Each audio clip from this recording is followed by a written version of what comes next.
Welcome, ladies and gentlemen, to another episode of the Speak On It podcast. I am your host, Big Mike. Man, what a week in sports it has been.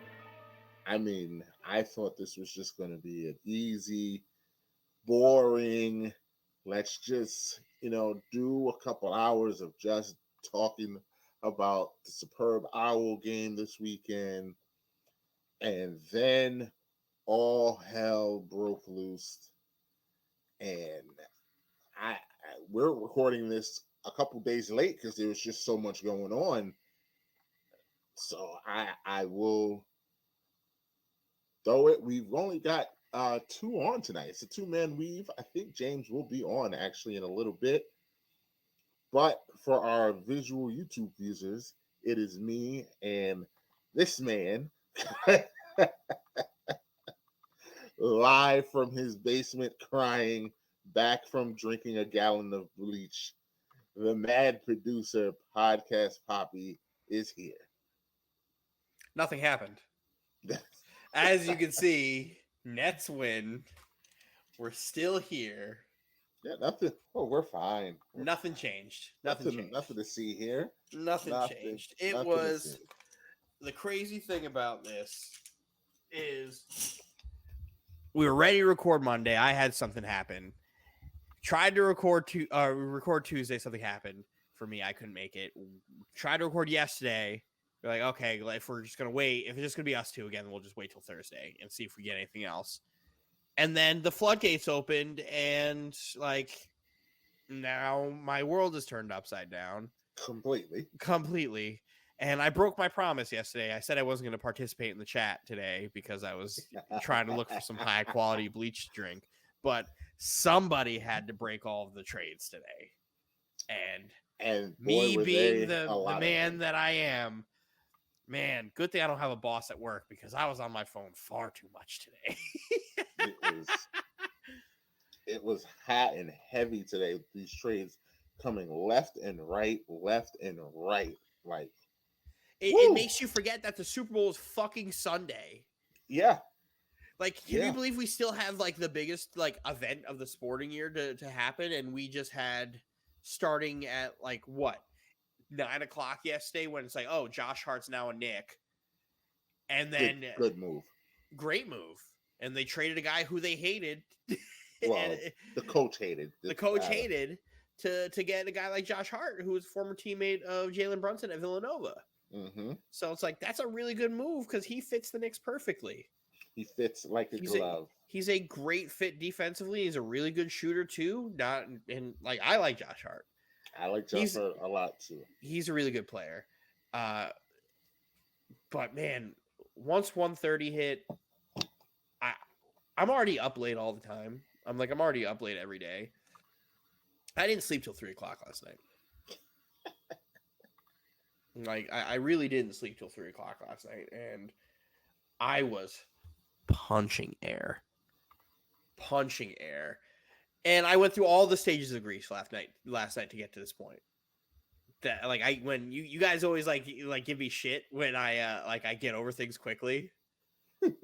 I get over things very quickly because it can always be worse. And this is bad. This is very bad. This definitely sets the franchise back 10 years. Absolutely. As far as winning free agents. No, I'm not even winning a championship. Free agents. Because winning a championship, it just doesn't happen. You just don't do that. There's a reason why the same teams are always involved in championships over the last history of the NBA. If you look, it's the same about 6. It's the same 7 teams, and then you'll get occasionally the new team that comes and adds into that your Warriors of the mid 10s to mid aughts. I guess I don't know what the fuck it's called. The aughts of the early 2000s. But the 2010 to 2020 run where the Warriors were that team, sometimes teams just do that. But yeah, it sets the franchise back a little bit. And I'm not a guy who hates on Kyrie Irving. It's 100% Kyrie Irving's fault. But here we are. I do. We will get to that guy momentarily. But here we are. I no longer have Kevin Durant. I no longer have Kyrie Irving. It's horrifying.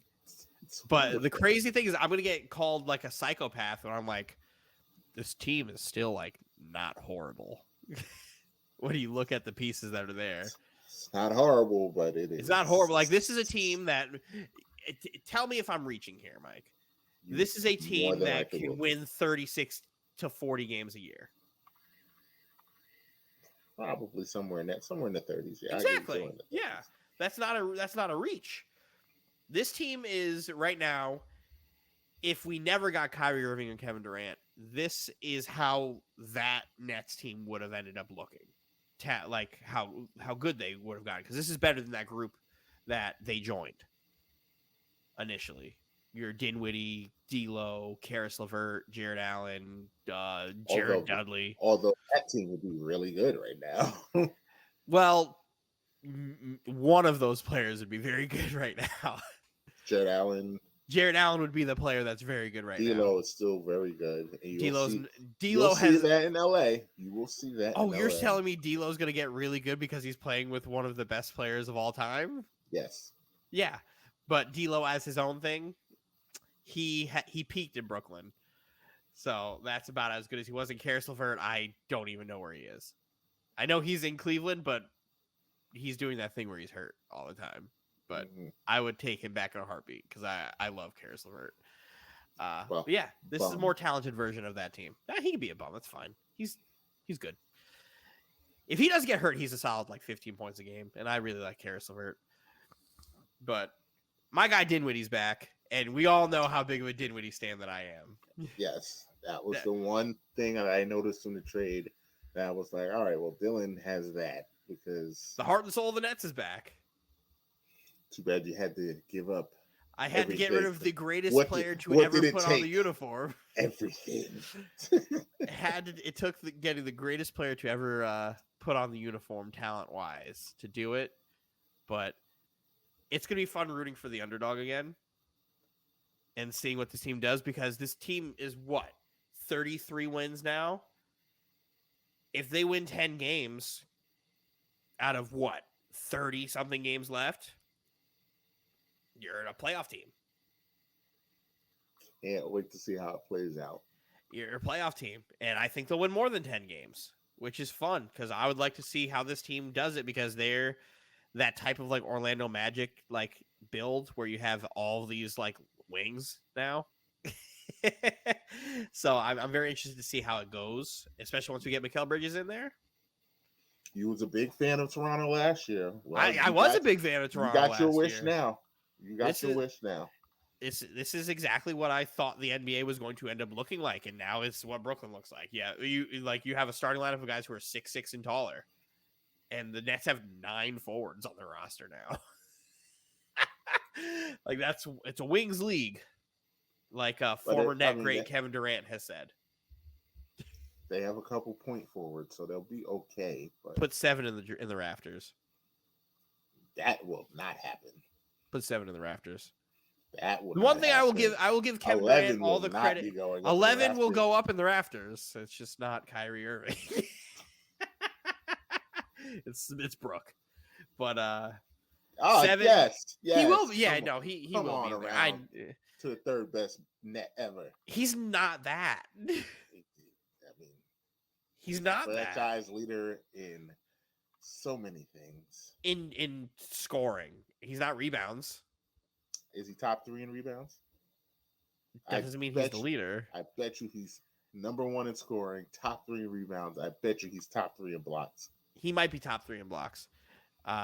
Rebounds, I think ever. Buck Williams is rebounds. I'm thinking it's Buck, it's DC, and then Brooke. Well, Brooke wasn't a rebounder. That's the problem. Brooke averaged like 6 rebounds a game, isn't it?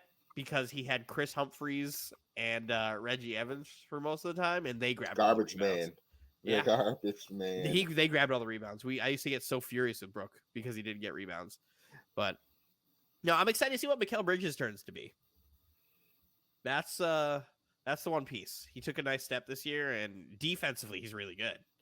So him, Dorian Finney-Smith, Royce O'Neal, Ben Simmons, defensively, we'll see. and Nick Claxton, who's going to be first team all defense. You're And wishing that into existence. I'm saying right now he's probably going to be first team all defense. I'm probably going to put money on him being defensive player of the year because I feel like that's a good bet to put in, money wise. Money wise, I feel like that's a good bet to put in, especially the way he's been playing. So unless Memphis keeps adding more blocks to Jaren Jackson's stat line, but this Nets team's be fun. We'll talk more about it after. So yeah, I mean, yeah, let's jump into let's because let's handle business first. And there's like the good, the bad, and the ugly. That's how I would phrase it. The good, the bad, the ugly. The good, we have a new all-time scoring king in NBA history. And it was really cool to see. It was man, what a moment. LeBron James. And like fuck Anthony. Of course. What he said, a fluke. He said it's a fluke record. Of course. And that's like, we never thought we would ever see this. There are guys. It's still a shock that he got to this number. Yeah, like I never like. I in my lifetime will more than likely never see this record get broken. It's very possible. If I won't, you definitely won't because you're like 10 years older than me. But I definitely won't, and I don't think my son will. We got to see. I mean, we don't know if they invent a 4-point shot, then maybe. But even still, like, because when LeBron retires, he's going to be in the 40,000s. There's no doubt in my mind he's going to get to 40,000. Oh yeah, and that is even if LeBron slows down, he goes down to 19 points a game. 40,000. 40,000. Because I don't think people understand how hard. Like no one. I don't know if we're gonna ever see anybody catch Kobe.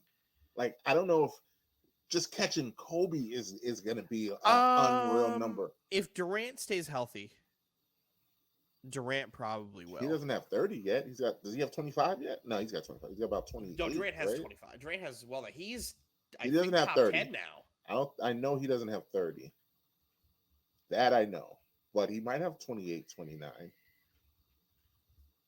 It's 26. 20. Oh, damn. He has 26, 684.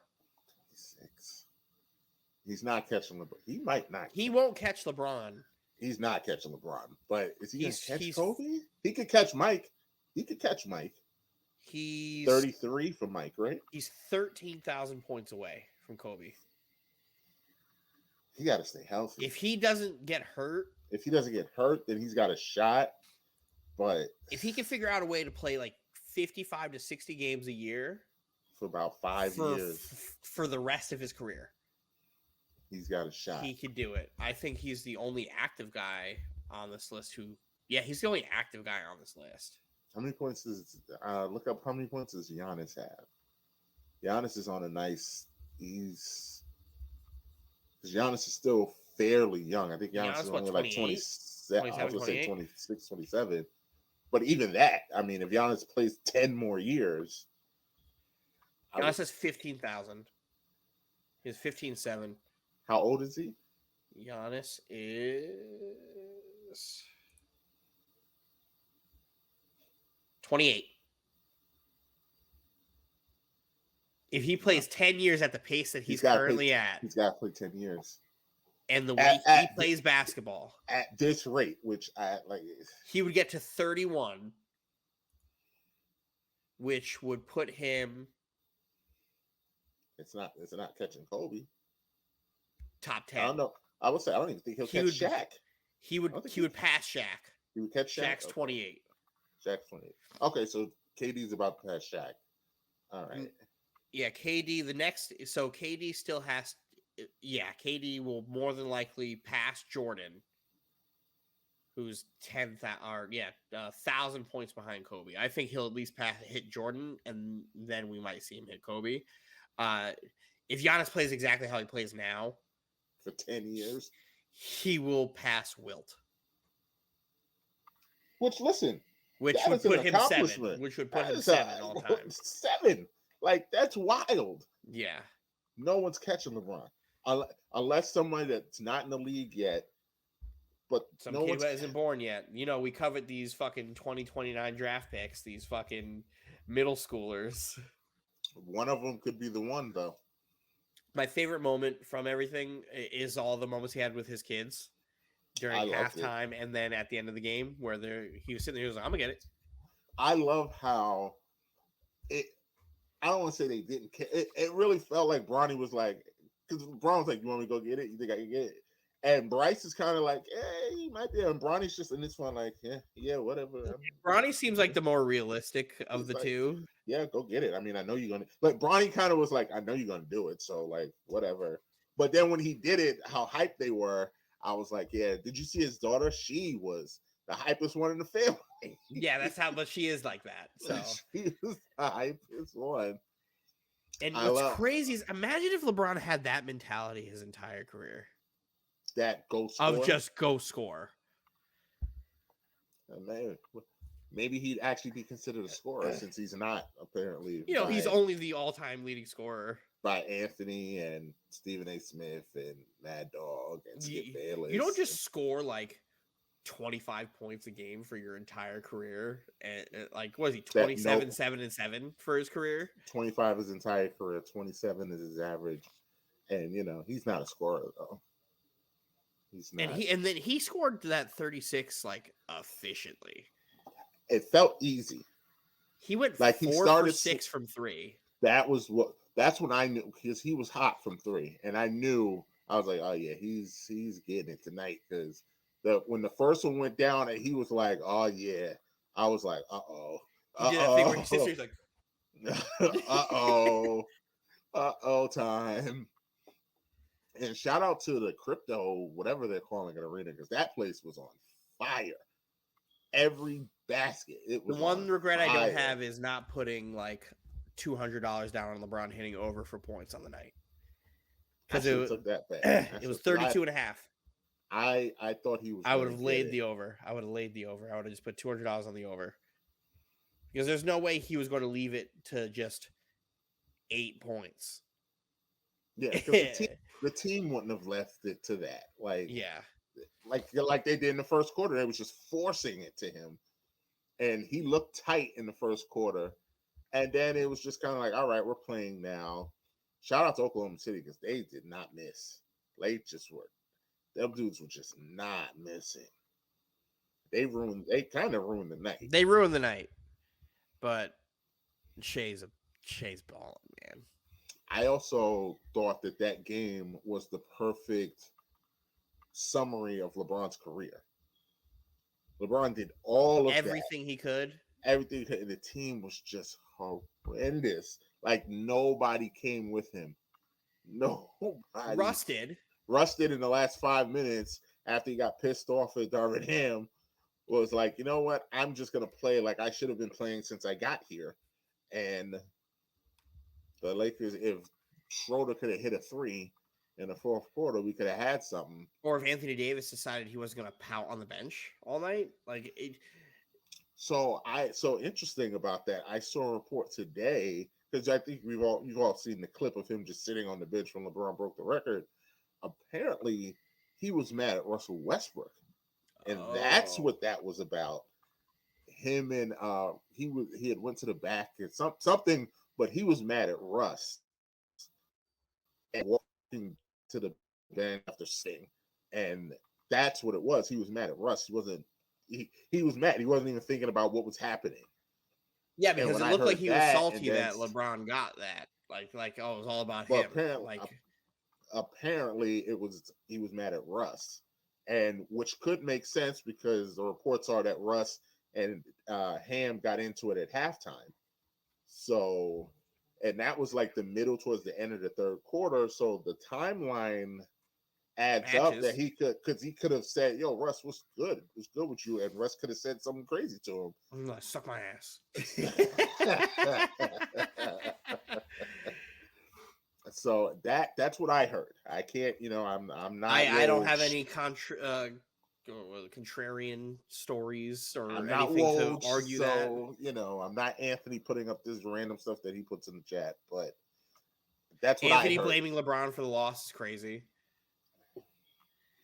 He blamed LeBron for the loss. He said it was a fluke record. He said LeBron was selfish for getting the record. The first thing LeBron said after it was done was, all right, let's win this game. Selfish. But then turns right around and who did he absolve? Anthony Davis. Anthony Davis had an off night. Why does he get the off night? Like, are we going to sit here and not act like when Anthony Davis is healthy, he's not like a top 5 player in basketball? He should be the best player on the team. He should be the best player in the league.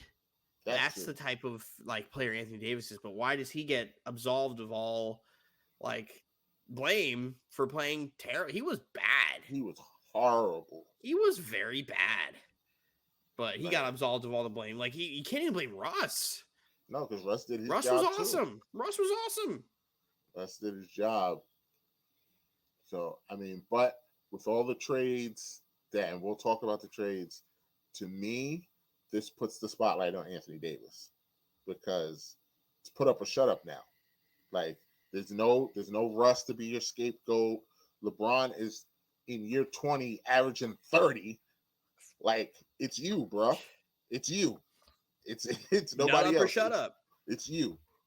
So, and I'm not going to hold injuries against him, but like when he's playing, you now have a guy who could play center next to you, who could play center pretty well. What we saw was the key. Because say what you want about fucking Bryant, like Bryant's not great. At least he's a great role. Like he's a good role player. A great role player. He's a big that will go rebound, will hustle. Like he really came into his own. I was upset when I saw that he was traded. I was like, I would have liked to have seen him stay. The fact that you had to trade him to get Mo Bamba is like you couldn't have traded anybody fucking else. But then to see the reports, I don't know if you saw the reports today that he was complaining that since AD came back, his role was diminished. Which I mean, if AD gonna play like that, I'd be mad too. Yeah, I'd be mad too. And this buyout market's gonna be fucking crazy too. It's gonna be very, this buyout market is gonna be crazy. It's gonna be interesting to see. But did you see that before we go, you saw that the Suns have interest in Reggie Jackson if he gets bought out? Yes, I did see that. That's crazy. That's weird to me. Don't they love campaign? But is he as good as is he a bucket like Reggie Jackson's a bucket? No, Reggie Jackson's a bucket. Reggie Jackson's a bucket. I didn't like that they traded him. I didn't either. I was surprised. I would have loved to have seen Reggie Jackson and Bones Highland because they're kind of like the same. The same. Because it would have been very interesting to see. I felt bad for Reggie Jackson because I felt like he kind of reinvented himself with the Clippers and just because his career is over. He's a dog now. Like he scares me when he has the ball because like his career was over before that playoff series. Before like he came to LA and kind of found himself. Kawhi gets hurt and he had to step up, and he did. His career was over, and he revitalized it. It sucks that he's like getting just tossed around again. I would love to see him go right in, but find himself a place. I'm very interested. I mean, clearly it's from everything that I'm seeing, he's not going to play with Charlotte. That could have been he's getting bought out. Yeah, that could have been interesting with him and LaMelo, but I think he's going to get bought out because Charlotte is just god awful. They have so many point guards. Yeah. Why do they board point guards? I don't understand it. Like Charlotte is, and it's the frustrating thing with Charlotte is his talent on that team. Not a ton of it. There's talent on that team. So for Charlotte to just be trash like this, it's just weird. But Reggie Jackson, hey, he's going to get brought out. He's going to make somebody really good. Stone Cold.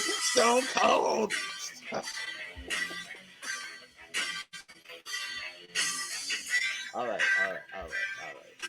Sir, we're trying to stay on the air this week. We're trying to stay on the air. For our YouTube video watchers, we are showing the clip of LeBron fadeaway, bang. There's your record. I love that they had like a halftime celebration with 10 seconds left in the third quarter. I do too. I do too. I thought that was absolutely ridiculous, but like you have to celebrate these moments. They do it all. Whenever a record like this is broken, like when Ray Allen broke Reggie's record, I remember them doing that for Ray when Steph did it. They put a stipulation out. They said that they were going to do this, but it wouldn't do it if it was a minute left or into the fourth quarter. or A a minute left. 6-point game. Yeah. So they were going to do this regardless. And now imagine having to do this at the end of the game after because you played the whole game and LeBron didn't do it before the fourth quarter and then they lost and then you have to do this celebration after. That would have been took the wind right out of the sails. All the air comes out of the balloon. Then you got LeBron just sitting there like, yeah, fuck, like the fuck. I don't want to be here, but I have to be here. But now I'm like, oh well, yeah, give me the ball, Kareem. Shout out to Cap.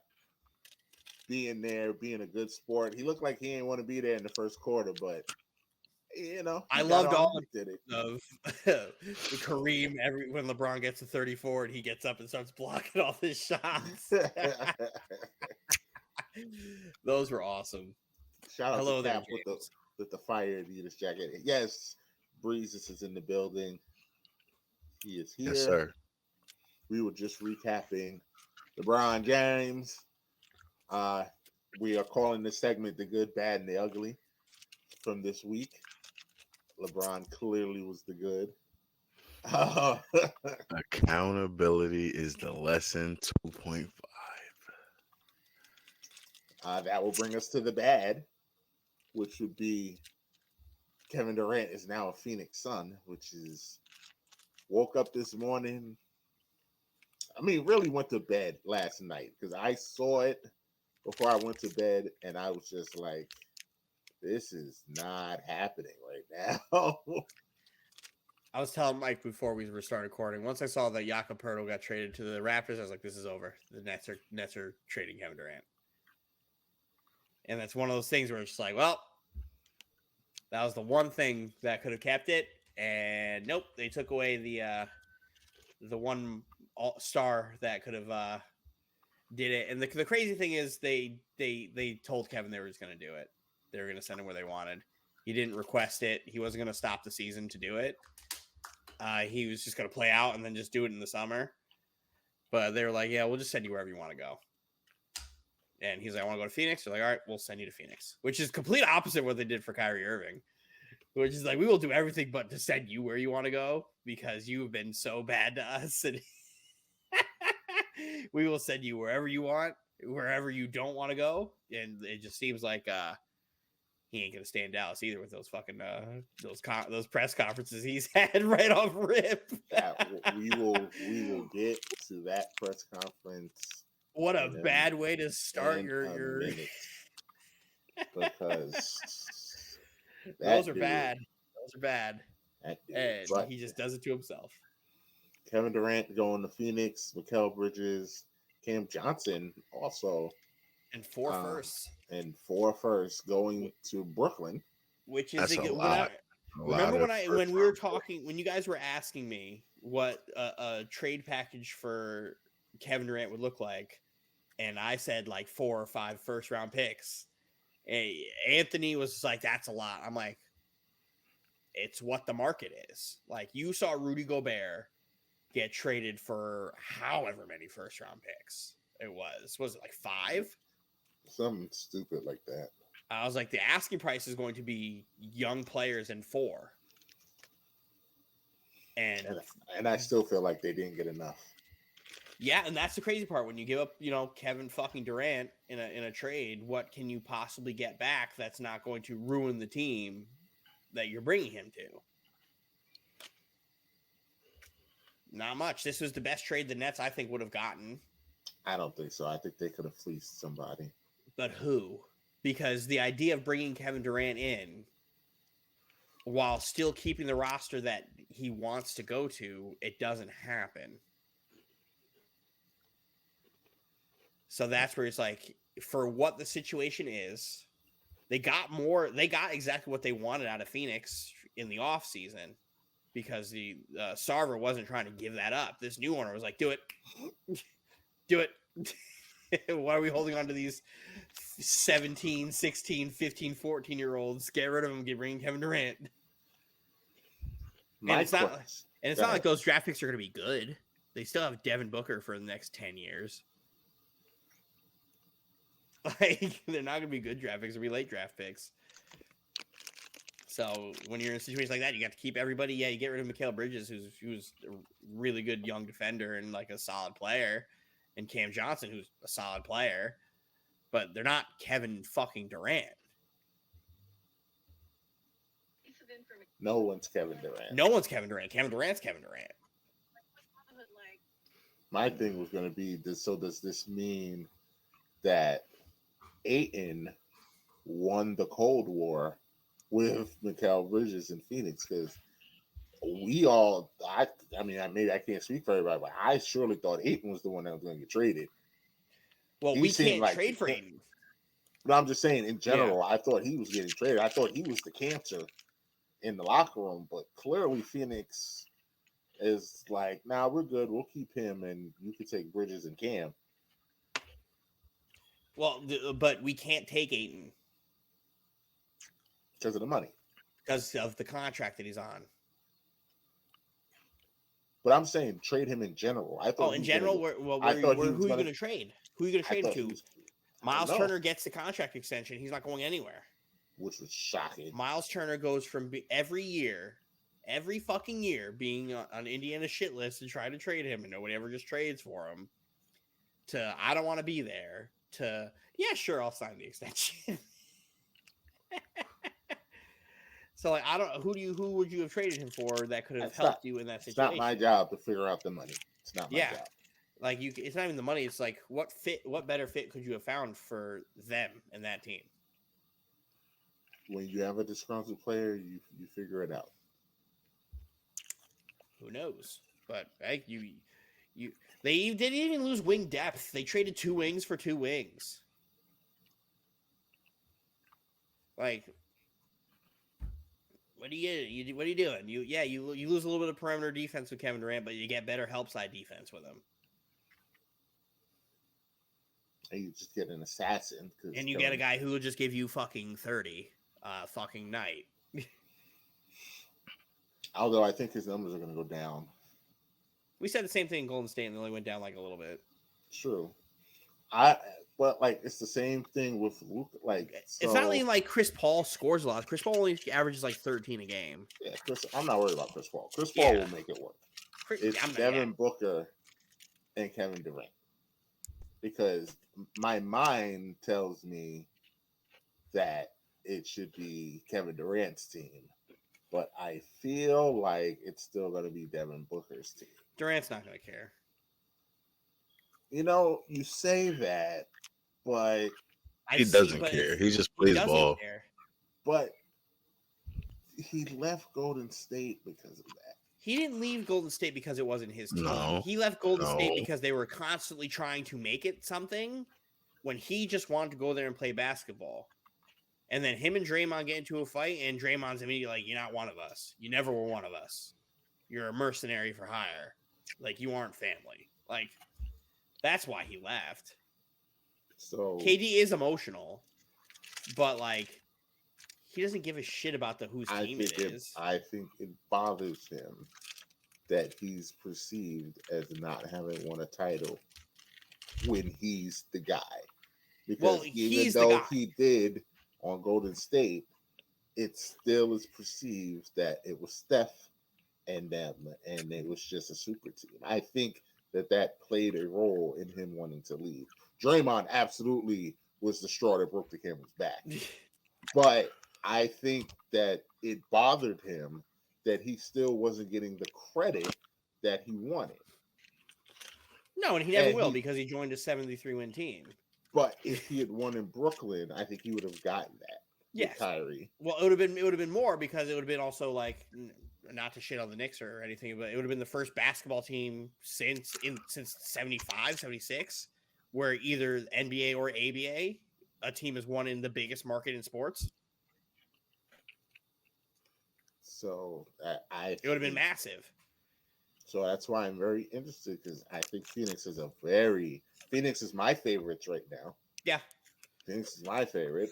I'm very curious to see if he gets that credit or if it's going to be a Golden he State will. situation I think all over this time again. he will because we saw this team get packed up last year in aggressive fashion. I don't In have the very aggressive. I don't have the Suns win it all still because although they have a really good core, they don't have a bench.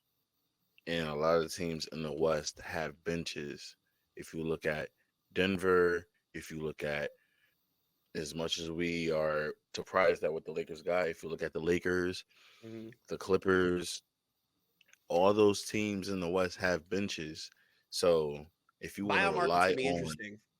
if you want to rely on your main guys to get it done when they sit down, those teams are going to go on runs, and we're going to run into the plus minus game that me and Dylan always talks about, and that's going to affect them big time.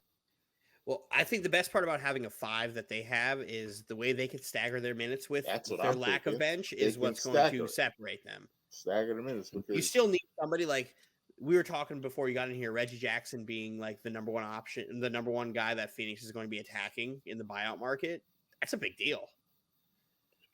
Getting him back there or getting him to be their reserve point guard to help them because he's a bucket. And that'll help stagger those Chris Paul-less minutes when they whenever just you have fall a off a cliff whenever Warren Chris or Paul a goes to the Torrey bench. Craig or whoever the fuck is on the out there, a Dario Saric on the court. Mm-hmm. So like you'll be able to get this cool stagger. I don't think their bench is as good as the Clippers or as good as the Lakers bench, maybe depth wise completely, but in the playoffs, your guys are playing 40 minutes anyway. So especially in the Kevin Durant's playing 40 minutes. Devin Booker is playing 40 something minutes in the playoffs. I The hear only you one that's guys. really not is Aiton and Chris Paul. Aiton because I he's big and Chris Paul because he's old. Other than that, Booker, Craig, and KD, they're playing 40 minutes a night in the playoffs. No, but I'm not listen, saying they can't win or they listen, will, I but hear you. like I hear I you hear you. guys. I hear you guys. I just think that that is what happens in a perfect world. And we know that sports is not a perfect world where injuries happen, where fouls come into play, where ejections happen, You're an inch people miss away. out games, people sit games and stuff like that. And if you don't have a bench or a good supporting class, you are you're basically an obsolete type of team because you're only relying on your core guys. We've seen it happen. We've seen these teams try to blockbuster their way to the finals and it not work. So I'm not gonna automatically just give it to them because of the type of trades that they made. We have to first see chemistry, and then after chemistry, we have to make sure that they have a bench to play when those guys sit down because rotations matter. That's just the honest truth of it. Well, that's They're in a how I really good feel. situation because they have a great coach. They have the great starters, and Kevin Durant's super malleable with who he's playing with. And he'll be able to figure out the gel in the field. And he's already played with Booker in Team USA. So he has a feel there already. He's played with Chris Paul in Team USA. Like he understands these guys to an extent. Not even Did he like really playing play with. with Booker? Booker only played 2 games and a few games with them in the Yeah, Olympics. well, he also wasn't Came very at good the in the end of Olympics. came But at the they end of the season. practice. He got to practice with him. He's He's running familiar him with the well. game. He's familiar How with the long game. ago was that? How long ago was that? A year. 5 years, 4 years? Huh? A year? A year. Yeah. That was not a year. They just won gold. It was 2 years ago, maybe. I think it was No, 2 years ago. it was last year. Right. Yeah. Not this past summer, the summer before. I was in the other house. 2 years. 21. That's They 2 were supposed- years. Well, it just turned 23. We haven't even gotten to the 2-year point Yeah, yet. like act like it's July. It was the year I had my house fire. So it was 21. So yeah, summer 21. We haven't gotten to summer 23 yet, so that's not 2 years. A year and a half. Yeah, year and a half. But Durant also watches and studies nothing but fucking basketball when he's home. When he's not high. No, he doesn't when he is high. So, like, I'm not worried about Durant. I'm worried about the other guys. That's what I'd be more worried about. Durant, you can put Durant in any lineup and he'll be fine. I'm worried. I'm really interested to see how Ayton adjusts to having another like alpha on the team, because Durant will look him in his face and be like, "What the fuck are you doing?" If he like fucks up something, and Ayton's a little emotional as well. So I think they'll be fine. Just like AD, I think Ayton is the key to all of this. Now he doesn't have to play like AD has to play for them. He doesn't have to play great, but he has to play good. He has to play his role. That's what's going to be most important with the Suns. He's got to get 15 and 10 or 15 and 12. He has to do that, or then it's not going to work. If they do what they're supposed to do, like each player in their role is supposed to do, they win this go as easily. Far as they win the championship easily. So it's in James's perfect world, if everything works out perfect, in the perfect world, but they win the title easily. As we've seen with Durant in the last couple of years, me especially, like the perfect world doesn't exist. But what if it does now that he doesn't have that jersey on? There was a lot of shit that happened. And a lot of COVID shit. Is it. If COVID didn't happen, we'd be looking at a different world. And a lot of analysts say the same thing. If we didn't have that COVID season, the big three isn't broken up. Can't say either way. But what I will tell you is, if I had a chance to do it again, I would. Because it's the most fun I've ever had in my fandom. The single most fun I've ever had in my Nets fandom. I would do it again every time. When fans have the world in their hands.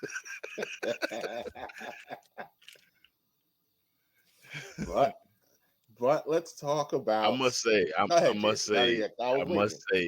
Dylan, I am in a place where I am happy, but I feel bad at the same time for you, because I am happy because you were unbearable as a Nets fan during that time period.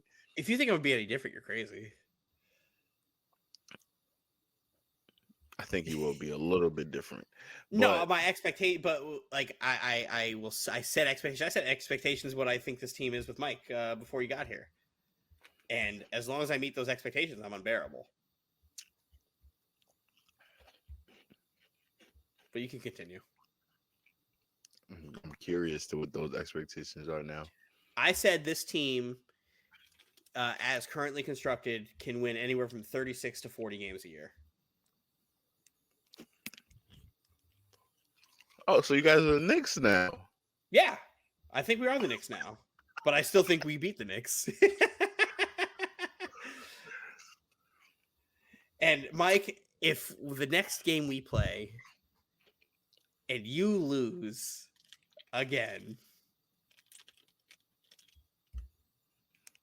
I will be. You thought I was unbearable before, Mike. What you got to say, man? What do you have to say about that? The problem is, in the last 3 years, be as it may, I can see the pride all over Mike's face right now. Be as it may, what's gonna happen when we play the next game on Monday? Okay, well, yeah, what's gonna happen? The Knicks are gonna win. Oh. I mean, you have got to be kidding me. My favorite thing is, in the last 3 years, I've seen many iterations of a Nets team face the Knicks and win. Some with Kevin, some without Kevin, most without Kyrie, some with James, some without James, some without all three, and some with Cam Thomas being the one that packs y'all up.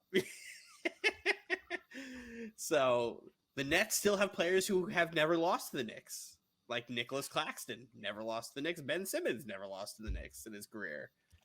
So We'll see. We We'll will see.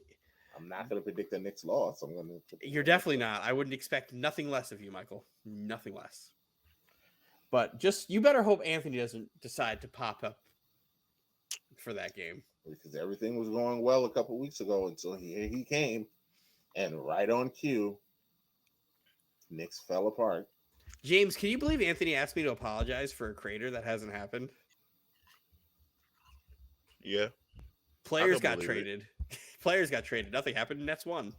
I will defend Anthony. You don't. He didn't define what a crater is, but the franchise absolutely has imploded.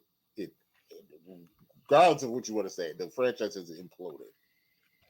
Now he clearly didn't predict this, but the franchise he doesn't stamp anything when it comes to the word crater. But the franchise has imploded. He was, in his weird indirect way, he was correct. Actually, in all reality, he wasn't, because he never defined what crater is. But we all know what crater, the actual definition of it is. That's a hole. You guys are in a hole.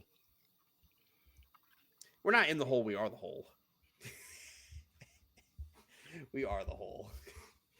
But I think it's gonna be cool to get, like, Nets Twitter now has lost all of the player stands that were annoying for 3 years. All those guys get to go. All the Kyrie stands are gone. All the KD stands are gone. All the James Harden stands are gone. Like, all those guys are gone. And the Nets fans are just, like, remaining, sitting there like, oh, we're here. We've always been here. And here I am. My flag's planted. I talked my shit. And it blew up in your face. No, I talked my shit about the organization after the trades. I did I not? Yeah, but it absolutely blew up in your face. Shit happens. Shit happens. It's the first time. It's hilarious. It's the first time in modern history a top free agent has left besides LeBron James. What do you mean has left? A top 5 player leaving in free agency. I just saw Kevin Durant do it twice. Kevin Durant's the only guy besides LeBron James in the last fucking 2 decades who's actually done that. Everyone else was traded.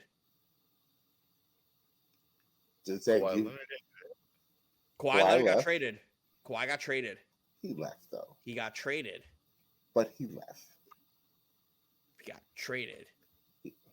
He pulled a Kyrie. Like, he left, bro. He got traded. He left. Traded. He didn't leave. He threatened to sit, and he got traded, but he wanted to and then he got leave. traded twice. But he got traded twice. Listen. So the Raptors wasn't Kawhi's place of choosing? It was not, but I'm going in the actual literal sense of leaving in free agency. I'm being literal here. You don't see what he's doing here. I'm being literal here. Like, leaving in free agency doesn't happen. It doesn't happen. Oh. So yeah. Shit. And championships aren't guaranteed either. KD wasn't under contract just now? No, I'm talking about the situation. Like, us getting KD. If you want to be for real here, KD didn't sign here in free agency, he got traded. In case we all forgot. So, yes. It's one of those situations where it's like an anomaly situation that happens where a top 5 player gets fucking loose and decided where he was going to go. And a championship's not guaranteed because obviously what happened was hilarity. Hilarity ensued. And I got all of 167 games of Kevin Durant in 4 years. 4 years, 1 playoff series win. Hey, it's almost like Melo's time in New York. Melo was more successful. Actually, no. They had the same amount of playoff wins. Series wins. I'm talking about 7. They've both won 7 playoff games in their time in New York.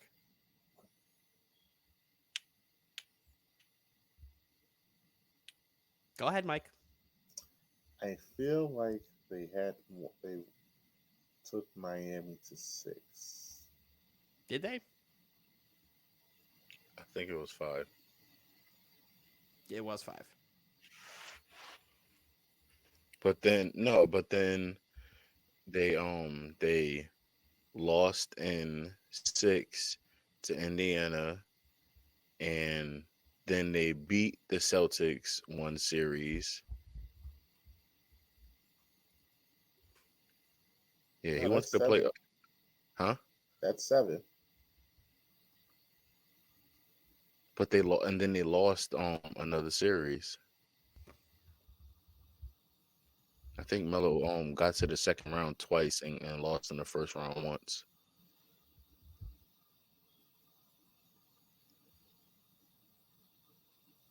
Yeah. I have playoff wins right here with the Knicks. 2011, 2012, they won 1 game. Yeah. And then Okay. in 2012 and 2013, they won 6.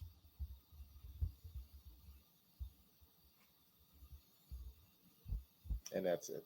And that's it. 2010, 2011, they won 0 games. They got swept. They didn't go to. He didn't go to the second round twice. No. I'm looking at Stat News right now. Tells you all the playoff games that he played and how many were won. He does have great averages, but only 7 playoff wins. Playoff Melo was a monster. He was. Yeah. Playoff Melo was a monster. But Yeah, if we're gonna show Melo love for 7 playoff wins, we'll show Kevin Durant love for 7 playoff wins. still not the disaster that Brooklyn was. I'm not saying it was. Those words never came out of my mouth. Absolute disaster. Never came out of my mouth. Well, you guys did have Sotomayor punching fire hydrants.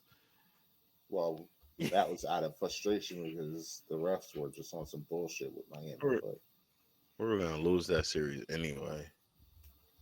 does it help when you got to play against a better team and the refs are on the bullshit? Does not help. Ask LeBron when he broke a thing in the Golden State locker room. Was that the refs though? No, that was J.R. Smith. But my point is, when you're already playing a better team, and now you've got extra circumstances. It is just an unbelievably frustrating uphill battle because everything has to go perfect. It was So when stupid shit out of your control happens, you get very angry. I wouldn't say it was the refs. I think it was the way the NBA was played at that point in time.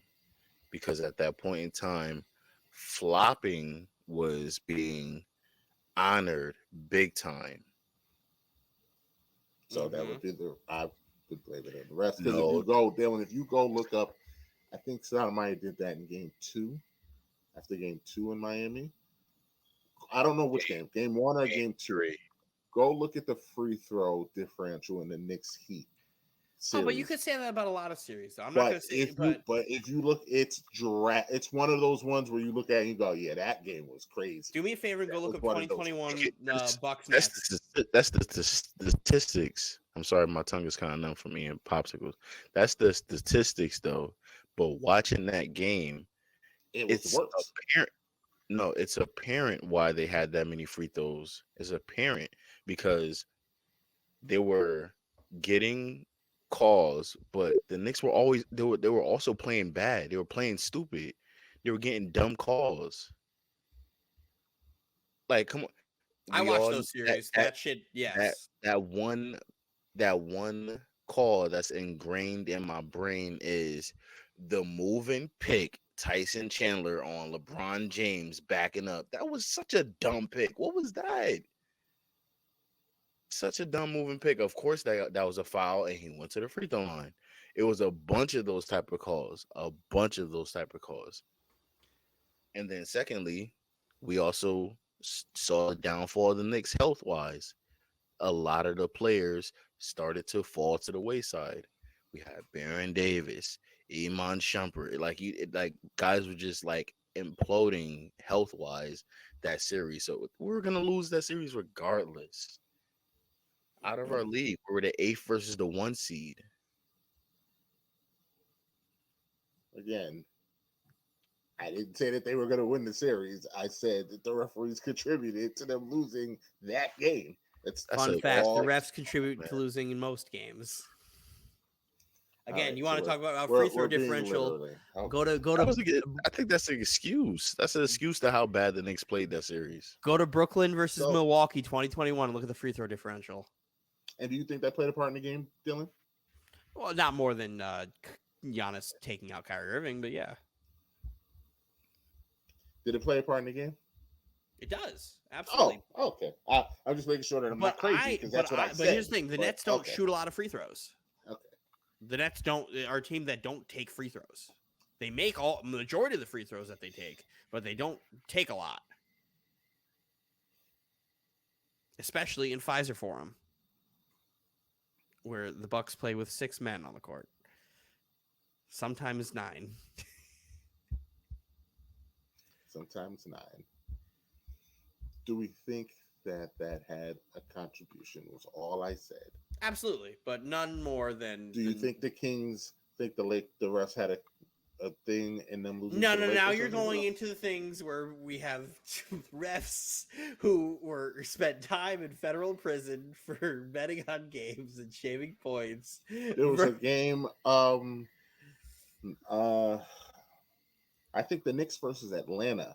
There was a game where Atlanta had almost 20 something more free throws than the Knicks. That's not why the Knicks lost, but did that play a factor? Yes. Like Yeah, I don't know why this is controversial that I'm saying this. It played a factor. No, but you're doing the fan thing. It played a factor. What am I saying thing. that's controversial right now? But you're doing the I'm a Knicks fan, I'm riding for my team, the refs fucked us. I must be speaking Japanese. Is he not, James? Is that what he's doing? The refs played a factor. It was a part of them losing. But I don't like. Did I say that the refs are the reason they lost the game? No, you I did didn't though. say that. You did say, yeah, James. Didn't he say something along the lines of? It was Amari. Amari Stoudemire punched the fire hydrant. He goes, "Yeah, well, and the refs." Yes, that was one of the. That was the reason he punched the wall. He was mad at the refs. Hey, man. I don't like to blame the refs for losses. I blame other things. Really? Because I could blame the refs for the Lakers losing to the Celtics last week. You can. I don't like to, but you can. Wouldn't because be wrong then. You said game 2 of that game series. 1 or 2. I don't know which game it was. Game 2. I don't know what game it was. Game 2. It was almost identical. So what was game 1 then? I'm gonna go to game 1 after this. So game 2, the Knicks shot 20 for 29, and the Heat shot 24 for 35.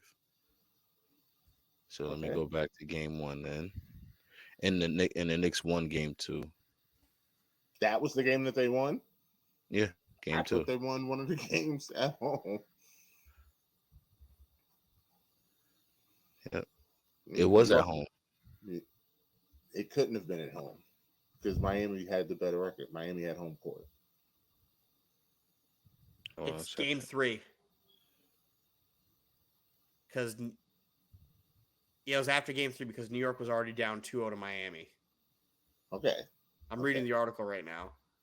So it was game 3 that they won, correct? Miami won. No, I don't know. Yeah. Y'all are confusing. What happened? I don't know. I don't know what the record, but at this point, it was game 3 that he punched the thing because Miami was already up 2-0. That's what the article says. No, I'm sorry. The Knicks won game 4 at home. Yeah, game 4.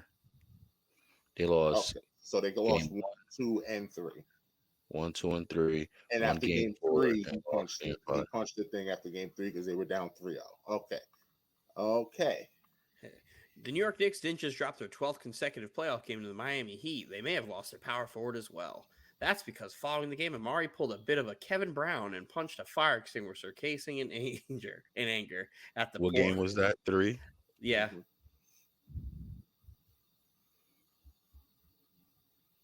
And the free throw attempts in game 3 was The Knicks shot 22 of 29, and the Heat shot 18 of 22. So let me go back. So all right, let me enlighten Mike. Game one. What was the article says it was because of poor play. What were Amari's stats that game for him to punch that fire hydrant?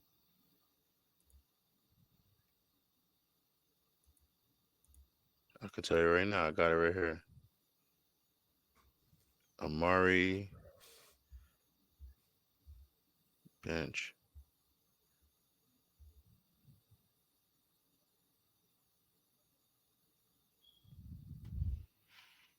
Uh,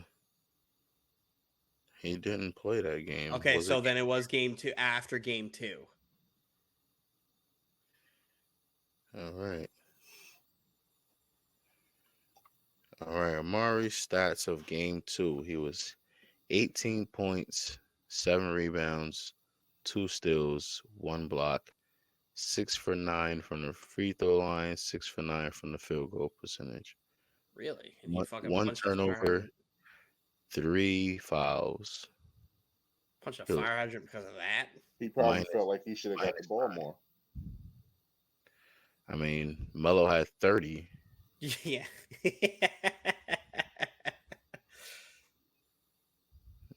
Melo had 30.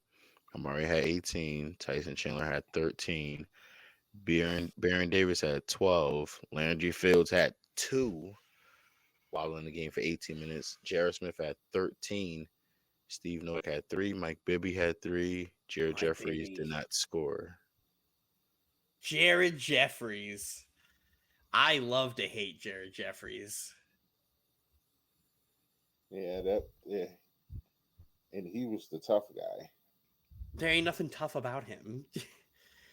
He's like, uh, he's just long and skinny, just loser. Yeah, I mean, the free throw attempts in game one, that's probably what you're talking about, Mike. But that's the game that they set the tone with the flopping So and bad gameplay as well. That it was bad was play. what were the numbers, James? So the free throws in game one, the Knicks shot 10 of 11, and the Heat shot 24 of 33. So you're telling me that the Hmm. refs did not impact that game? That's Don't no. foul. That's easy to Okay. say. That's easy to say for someone that didn't watch the game. You're playing a Roz I game right now. watched the game. I watched the All game. right. It was So 12 if you years watch ago. the I'm game, sorry. I'm so sorry if that you I watch don't the remember it was game, 12 games ago. you All you I watch the said game. was that refs affected the game. I didn't say that they won the game. I didn't say that that was How the did they affect the reason. game? Clearly, they affected the game if they had three times as many free throws. That affects rotations. That That's affects points. That Maybe affects all the of Knicks that, should have James. stopped fouling. that's But if the irresponsible. refs Mike. are being ticky tacky, Dylan, That's that irresponsible. affects. That's irresponsible. Oh, That's Lord. irresponsible because Oh, you can Lord. if you're gonna sit here and say the refs had effect on the game and the Knicks didn't foul, if you're gonna think that they didn't I foul, did not say they did not yes. So foul. now, Like, what so are now we you're doing so right if so now? you by saying that you're leaving out information and you're being irresponsible. James, what are we doing right now? Am I bugging? Why am I talking in a different language? Am I That none bugging? of us have watched a game where the refs have had a bad game and affected the game. Like, why do I have to speak like we're all 10? Like, what is happening? We all know that the refs can impact the 22 game. more We free all throws know this. bad. Why do I have to explain this? I'm asking you, 22 more free throws bad. 22 more free throws bad. James, There are times we watch games where we there are times where we watch games where refereeing is bad, right? mm-hmm, And they miss a call or two, right? mm-hmm. But 22 free throws bad, Mike? Are you James, seriously have you gonna never think? watched a game where it was like, man, it just seems slanted. It's just they're getting every call and the other team's not getting any. They're just Yeah, getting I've all the seen calls. teams And get is that out of the realm of possibility that no. could have happened in that game and You that took impacted the game? Like, you took what I why said am I and making tried this to run it. point? You took what I said and tried to run it towards your narrative and didn't let me I finish the haven't answer. changed anything that I've said though. You're being emotional and cutting me off. Please explain what's different from what I've said when you So just what I'm proved my point for me. so what I'm saying is, you said, have we not watched games where referees had bad games where they call bad calls, right? And I'm saying, yes, we've seen late in games where they miss calls and they make bad calls. Or we have also seen games where a player will say, I just find it weird that in the fourth quarter or in the second half, we shot 10 free throws and we shot 5 free throws and they shot 14 or something like that, right? We've seen that as well. Yeah, but not 22 free throw difference, Mike. 22? That will be very apparent of bad refereeing. But if you watch the game, I'm not saying that you didn't watch the game, but I'm saying in general, if people watch the game, you will easily see that the Knicks were not playing smart basketball and making bad fouls, which led to them going to the free throw line. So are you saying that the referees did not impact the game? The Knicks have to foul. That's What the not what I hell? that's not what I asked you.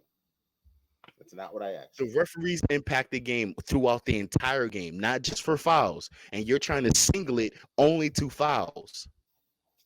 James, my statement that we are arguing about is the Mhm. referees impacted the game. I And I didn't said, say how? how they impacted it, No, and I did ask you how. and But the the conversation at hand is about the fouls. So you cannot say you did not mention if it was fouls or not. because that is the biggest way that they can impact the game. But Okay, did so I how? not say the fouls impact rotations, pace of play? Did I not say that? Am I crazy? Because I could have sworn I just said that 3 minutes ago. I just said this. I didn't hear But nothing about no rotations. He did. I didn't hear it.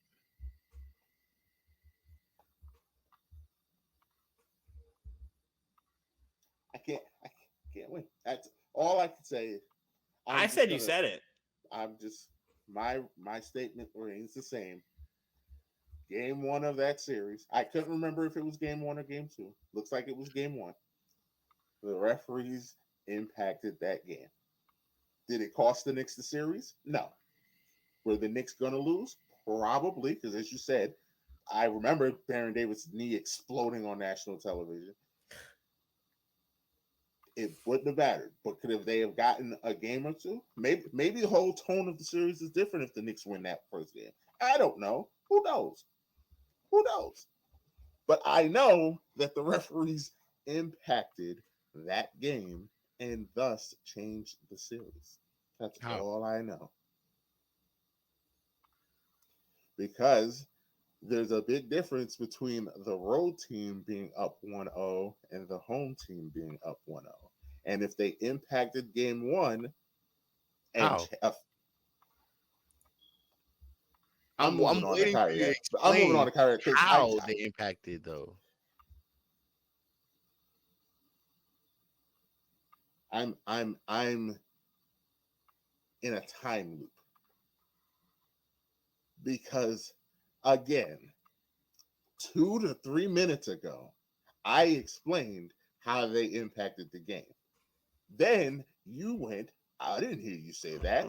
Then Dylan said, oh, yeah, he did say that. And then here we are, 2 to 3 minutes later. How did they impact the game? I could have sworn again that the fouls impacted the game because of rotations and pace of play. I don't know if I need to hold up a banner that says that. I don't know if I need to change my name here for it to say that. But the referees impacted game one because of the fouls, the rotations, and the pace of play. Does that mean that they cost the Knicks the game? No, it does not. The Heat were better. But if you're the inferior team, you need everything to go perfect. So if something like the referees impacting the game goes against you, you can get frustrated and end up losing because you need everything to go perfect. I am now going to remove myself from this conversation because I am not going to say that anymore because that is now the fourth time that I've said that, and clearly it's not sinking in. I'm done. You can talk about the Knicks and the Heat all you want. Baron Davis's knee exploded, LeBron going off, and I think no, Dwayne Wade going off in Game 3. Whatever. I don't care. The Knicks lost. They lost. Melo has just as many playoff victories as Kevin Durant. That's cool. That's fine. Whatever. And my The jumper Nets are still a ACL the Nets are today. still a That's disaster. that series. My favorite thing about all of this is I knew what I was doing. Iman Shumpert tore his ACL that series too, right? I He, don't know. I can't say for sure, it but Might have happened probably. been. that series too. Yeah, Might have been. it was the same game. I know that's the LeBron. That's the series that LeBron did the invisible fall. I know that was that series against Tyson Chandler, and Tyson Chandler got upset. Was Tyson on It that was a team? That might moving have been the pick. next Tyson year. Chandler was on that team. Yeah, Tyson It was Chandler a was on that moving team. pick. that was a Now flop, bro. I don't know it was what a you're moving. talking. That was a It was a flop. moving Both pick, things but can it be also true. was a flop. Yeah, it was a moving pick, but it was also a flop. His reaction was a flop, but it was a moving pick.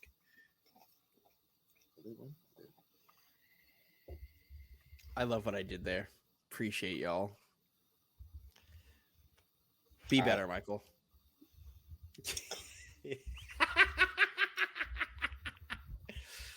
I Be need to better. learn Mandarin. It's fine. You don't need to learn Mandarin, Michael. But I here, just let me think let that me let me steer the conversation away now. we can move on, but I do think that sometimes I just think that it is irresponsible not to be realistic about how the Knicks win and lose games, and we let our fandom get in the way, and we become blinded. We have these orange and blue tinted glasses, and we become blinded to how Knicks win and lose games because of our fandom. That's all I have to say about that. Anywho, here's a trade deadline recap that I did the work to find thanks to the Athletic. You guys are fucking losers for charging what you charge, but here's a recap. Are you able to single that screen out? It's Can I super blurry on our end, on my end at zoom least. in? No, that's about as big as I can get it, unless here, let's Will it let you single that screen out? I'm going to save the image. Oh, Mike's doing it. I'm not doing anything. Oh, actually, hold on. Let me try it again. Percent. If you Share percent, screen. can Yep. you select the screen it goes to, Mike, from here, Oh, here. or Bam. will it automatically? Yes. Yeah, still the same way. Fuck. All right. So I'll read it out because I have it pretty clear on my screen here for both of us. I'll bring us all back in, actually. Oh. Bam. At 12:52, this is when I knew Kevin Durant was not going to be in it anymore. When Jakob Poeltl got traded to the Raptors, 1:05 a.m. Kevin Durant to the Suns, and then nothing happens until 11:49. Then you get Mike Musala to the Celtics from the Thunder for I think fucking nobody. Jay Crowder ends up going to the Bucks through a 3-team deal that sent George Hill to Indiana, Jay Crowder to Milwaukee, and then 5 second-round picks to Brooklyn. In that, Thomas The Bryant next goes one, that next one is very interesting. with Thomas Bryant to the Nuggets. Yes. There was supposed, I think they did a multiple. That was part of a multiple team deal. He That requested a trade.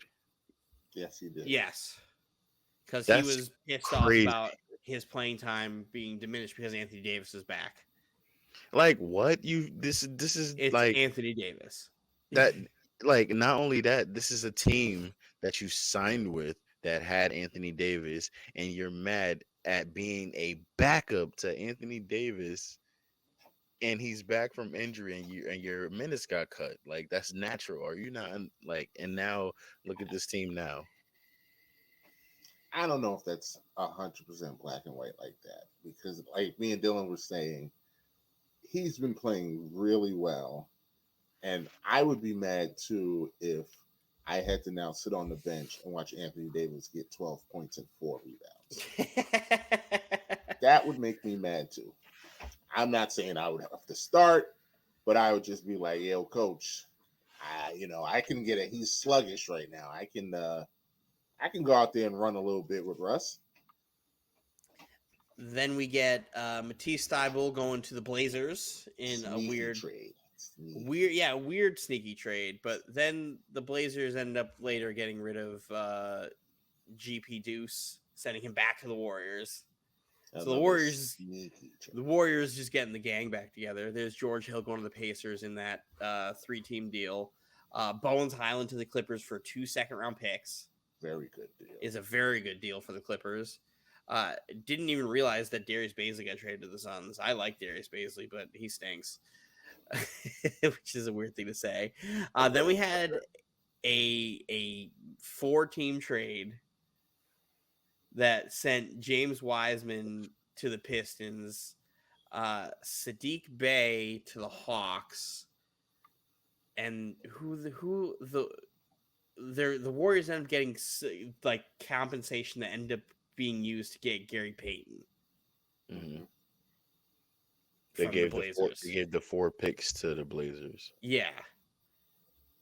Justin Holiday got moved to the Rockets from the Hawks. I don't remember for what. Then you had another 3-team deal that ended up sending John Wall back to the Rockets, which is to me the funniest trade of the day. Because they just bought him out. They're going to buy him out again. They're going to buy him out once again.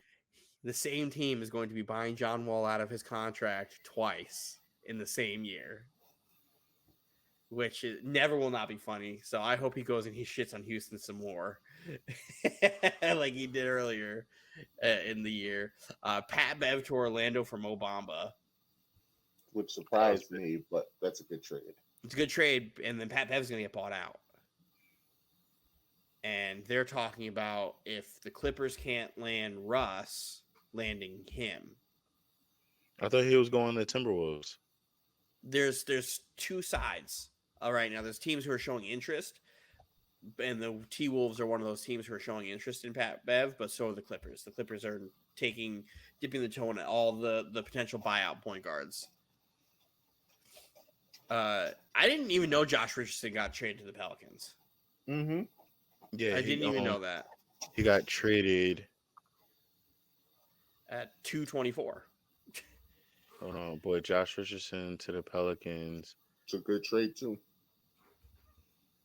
Who did they trade though? Isn't it just draft picks? Yep. Yeah, it would just been 2nd round picks. No. Mike was just monopoly money. No.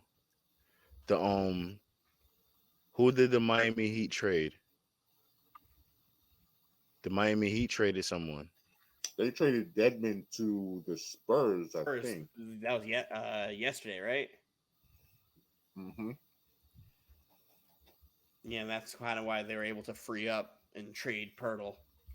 Which is hilarious when you think that they basically said, we'll get rid of Pirtle for Dedmon. Like, yeah, what? they traded Devontae Graham for Josh Richardson. Ooh, I like Devontae Graham. I like Devontae Graham too.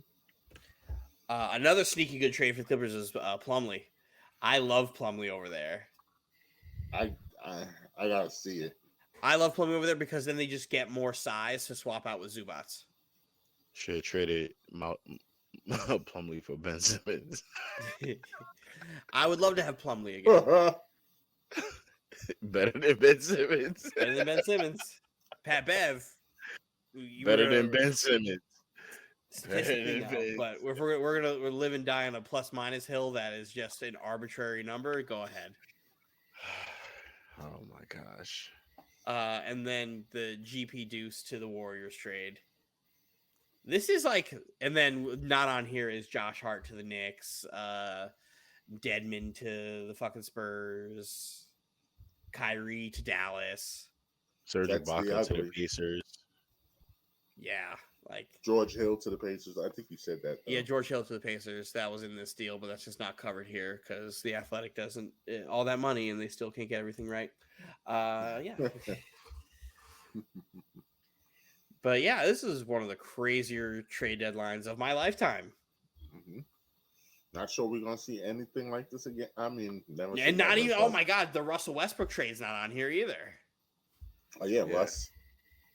And the Lakers just clean sweeping trade deadline. Like, as a whole, getting D'Angelo Russell back. Dylan hates. I don't like D'Angelo Russell. No, I don't. I don't hate D'Angelo Russell, but D'Angelo Russell, good trade for them. It's absolutely. As much as I don't like D'Angelo Russell, that's a great trade for them. And you made a good point earlier. It's like maybe LeBron will unlock something else in D'Angelo Russell, maybe as the spot up shooter to do it. But my problem with D'Angelo Russell is pace. So let's see if that can help out here. I think he'll be okay. I really do. Apparently, he hated Rudy Gobert. Join the club. Hated. Yeah, I've been in that club. I've been join the club. Donovan Mitchell's the president and CEO. I'm at the I hate Rudy Gobert club meetings. Like, we're there. There's cookies and shit. It's a good time. Was there. I mean, it is. And so they were like, "Hey, let's go trade D'Angelo Russell, who hates Rudy, because we kind of can't get rid of Rudy. Trade Rudy. We can't trade. So let's go get a point guard who is known to play well with Rudy." And that's Mike Conley. So good for Mike Conley. Yeah, because he'll get some burn. And the eventual Mike Conley being the point guard for a Cat and Rudy Gobert team, kind of fun. Especially when you have Anthony Edwards over there, who's just like, yo, I'm going to evolve into this 30-point scorer, like, a night thing soon. That's going to be great. His if he was Bulbasaur, his thing in the back would be glowing. It's coming. It's loading. Yeah, he's about to be Ivysaur. And then we'll get to the Venusaur. Do you think Minnesota will make the play-in? What are they at now? And does Karl Anthony Towns out for the year? No, he should be back after the All-Star break. Yes. Sometime in March. They will make the play-in. So who's not going to make it? Because somebody's going to have to fall out. 4 through 13 is tough right now. It's all like a 4-game difference. The Jazz. It might be the Jazz because the Jazz decided, hey, screw you, Mike, and you praising us all year. We're gonna blow the team up. Yeah, I just saw a GIF on Twitter of these people chasing each other. It's the Jazz running away from the play-in game. They're trying to run away, but the Jazz are chasing the lottery, and the playing game is chasing the Jazz. So I love that. But because the Lakers are gonna move up. I'm looking at the West right now. Right now, the Lakers are at 13 at 25 and 30. They are 5 games out from the 8 seed in Minnesota. The Lakers, because the Lakers just lost. So the Lakers are still five behind Dallas in the loss column for the 4th seed. Yeah, it's doable. It's doable. Dallas not making a trade for a wing is a little silly to me. I mean, they might go into this buyout market. What wings are getting bought out? I don't know, Dylan. That's the thing. We know guards, but that's the only thing that right now know who might pop up. Like, we would know already, though. I've only heard guards, but I mean, because usually once you get to this point, once you see the trade deadline unfold, right? Once the deadline is over, or even the days approaching, you know who's getting bought out everywhere. There's never really a surprising. I saw your favorite reporter, Nick Friedel, or whatever his name is, said Royce O'Neal could be on that list. I don't know if he would be, though. I don't know. I'm just saying. I Yeah, heard like him I today thought, on Michael yeah, K say but Royce O'Neal could you be know on who's the that biggest list. loser of the Kevin Durant and Kyrie Irving I think trades? he's the winner. Nick Friedel. No, he's the winner He's because the they're loser. Do you know gone why? because he has to go follow them. No, because he has to now cover basketball, and he doesn't know how. He's the winner. He's the biggest loser. He is the winner. Cam Thomas is the biggest winner.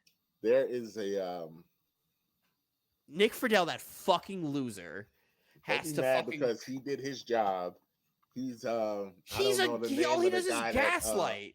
the guy that broke Watergate. I don't know what his name is, but that's Nick Friedel. All Nick Friedel does is gaslight. He's gaslight. That's all he does. It's just like Windhorse. All Windhorse did was fucking be a predator to LeBron. His whole high school run into his adulthood. That's all. That's how Windhorse got fucking famous. Nick Friedel just follows them and just gaslights them. Like, say what you want about Katie and Kyrie. You could. He would go into those press conferences like, let's figure it out. So get him out of Brooklyn. I'm sick of his ass. He can fucking go somewhere else. Biggest loser of the trade deadline, Nick Friedel. The winner. When all the dust cleared, you know who was still there? Nick Friedel. Ugh. Standing there. I don't think the Nets would buy out Royce because we have everybody that's on the roster right now. Everybody's under contract for the next 3 years at least, all mid-level, except for Ben and Bridges. So Royce O'Neal is going to be a good like trade acquisition to keep to get more assets, if that's what the Nets want to do, or a team that needs a wing defender going into and after the playoffs. See who's going to be in the market for that. You heard the somebody offered the Nets 4 first-rounders for Mikal Bridges. The Rockets offered the Nets 4 first-rounders for Mikal Bridges. I would have taken that. Yeah, but then you go into that weird like not even purgatory mode. It's that like you're fucking trying to tank, but I mean, but you don't have the 2023 pick. Those would have been good picks because the Rockets stink. So yeah, but then what happens if they get James Harden and they don't stink anymore? Then they're bad picks. You still have the picks, and then you don't have a guy like Mikal Bridges. I'm not saying again. I don't think Mikal Bridges is a superstar, but he's talented. I'd much rather have that. We already got the other draft picks that I don't even care about. Just trade them. Wait to see how Philly goes out of the playoffs this year, and see what Joel Embiid wants. But let's talk about the ugly. Yeah, Kyrie Irving, no longer a Brooklyn Net. My favorite argument about Kyrie Irving has been Roz being like caping for him while also shitting on him at the same time. Can't be wrong. King Hedgie. Sonic the Hedgehog. Calls the Nets stupid for not wanting to give him 4 years. But when presented with, because we had a fun phone call last Sunday. We actually did. Fun fact, Mike, I knew all of you were here. You entered the call. I was just too busy yelling at Roz to acknowledge you. Because when presented with all arguments, when Roz was asked, do you understand the timeline of events? Turns out he didn't understand the timeline of events. And saying the Nets didn't offer him a max. No, the Nets offered him a max. He just wanted 4 years, not 2 years. Go find a team that's going to offer him 4 years.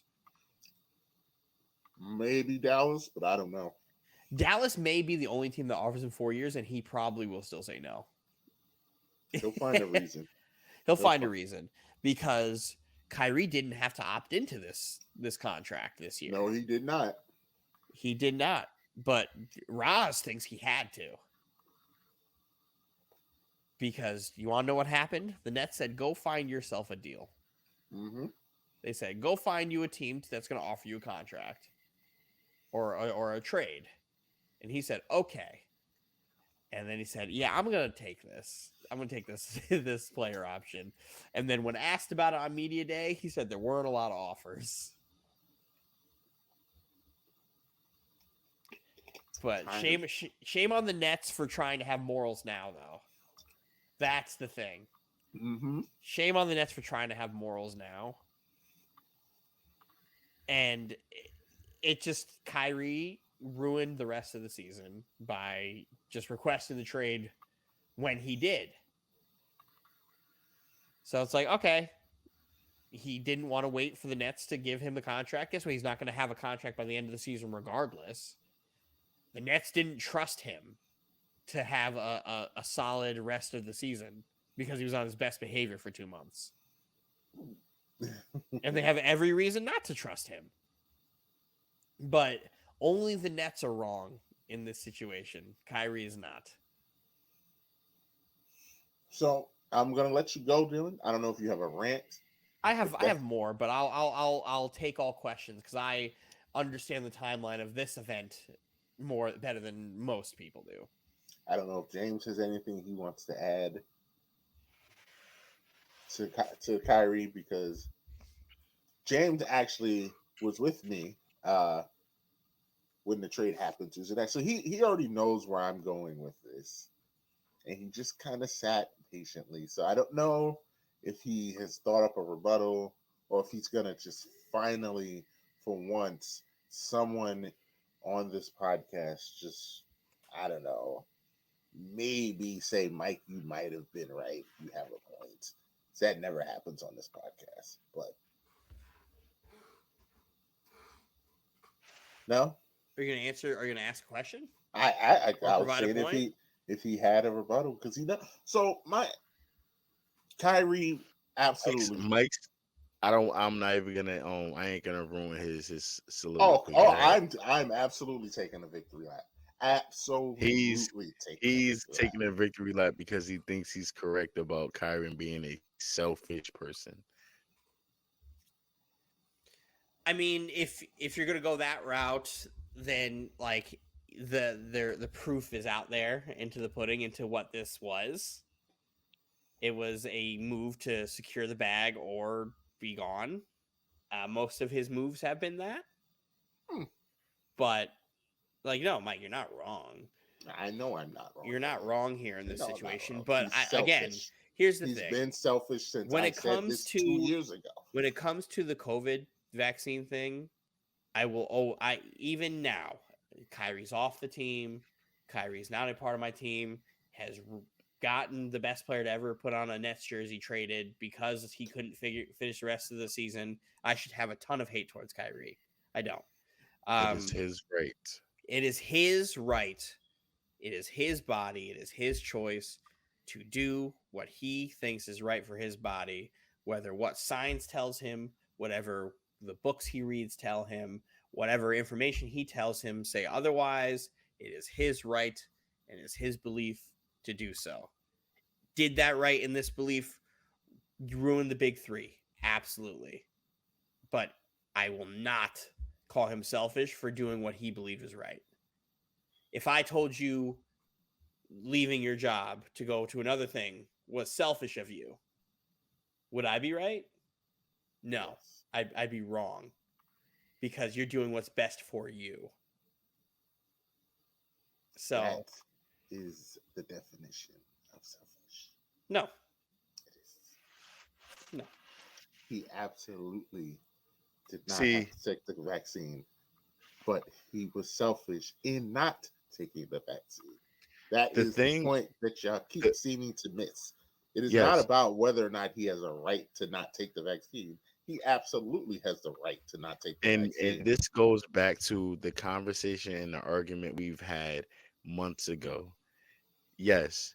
All right. Even if we take you up on that offer and that stance, saying that he was selfish. Okay, he was selfish, right? But we all know that the condensation that you are putting out there is all negative behind him being selfish. That is the issue. It's saying he's selfish. It's the negative tone of how you're putting the selfish, because he has all right to be selfish in the moment when it comes to what he puts in his body. And but the fact that how you're putting it out there is negative, like, how dare you be selfish? That's It's how it not is. how dare you be selfish. It's once again you're selfish.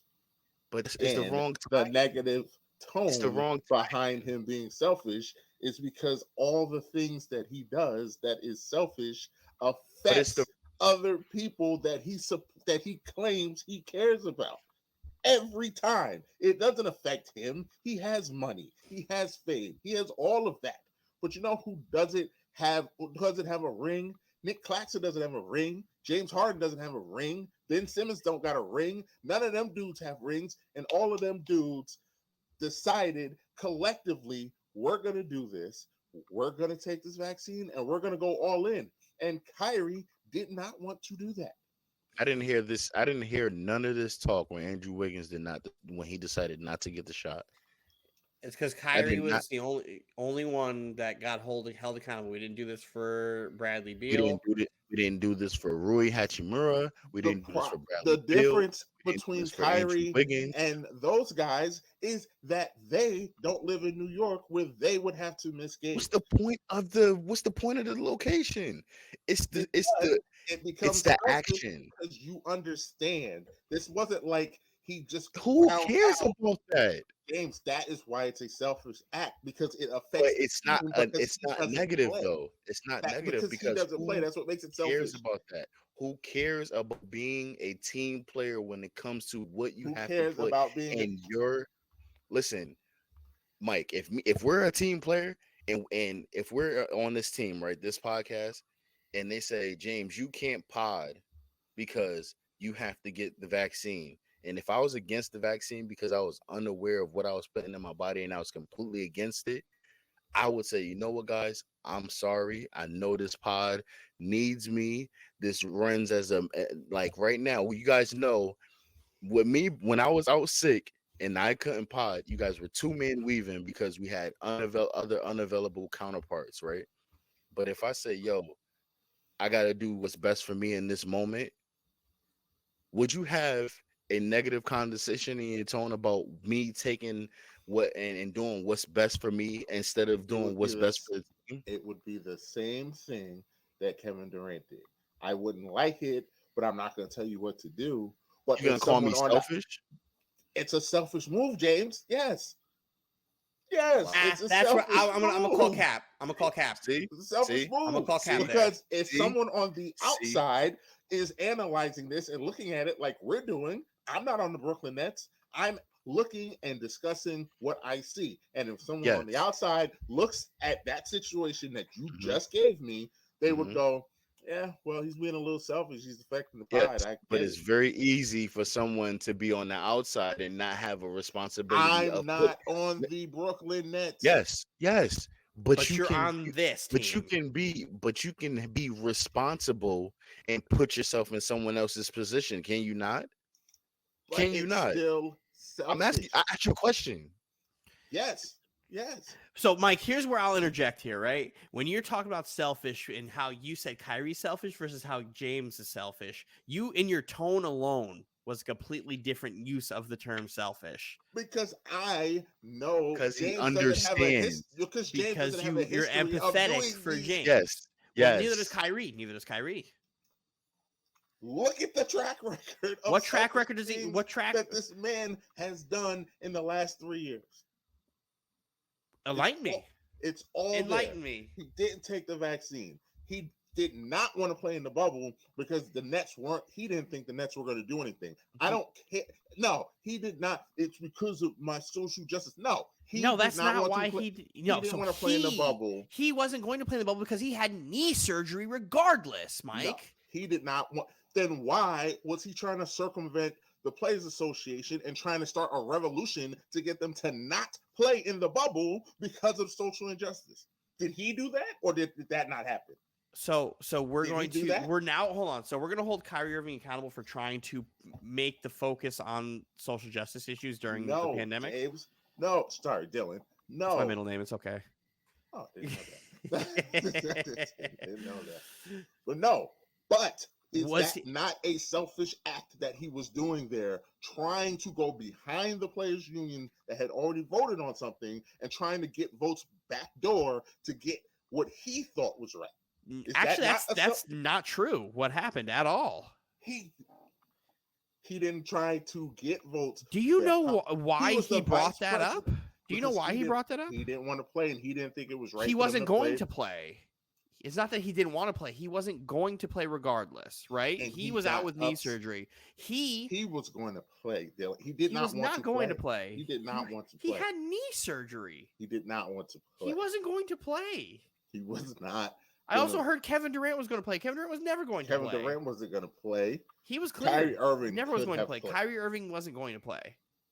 The problem is, Kyrie brought what he was given He was the vice feedback president from of the players. He was the vice president of the Players Association. Yes, he's one of the 11 vice presidents of the Players Association. It's a panel. It's not him. He took players' concerns that he got, and then he also put his concerns and says, "I don't think right now is the time for basketball."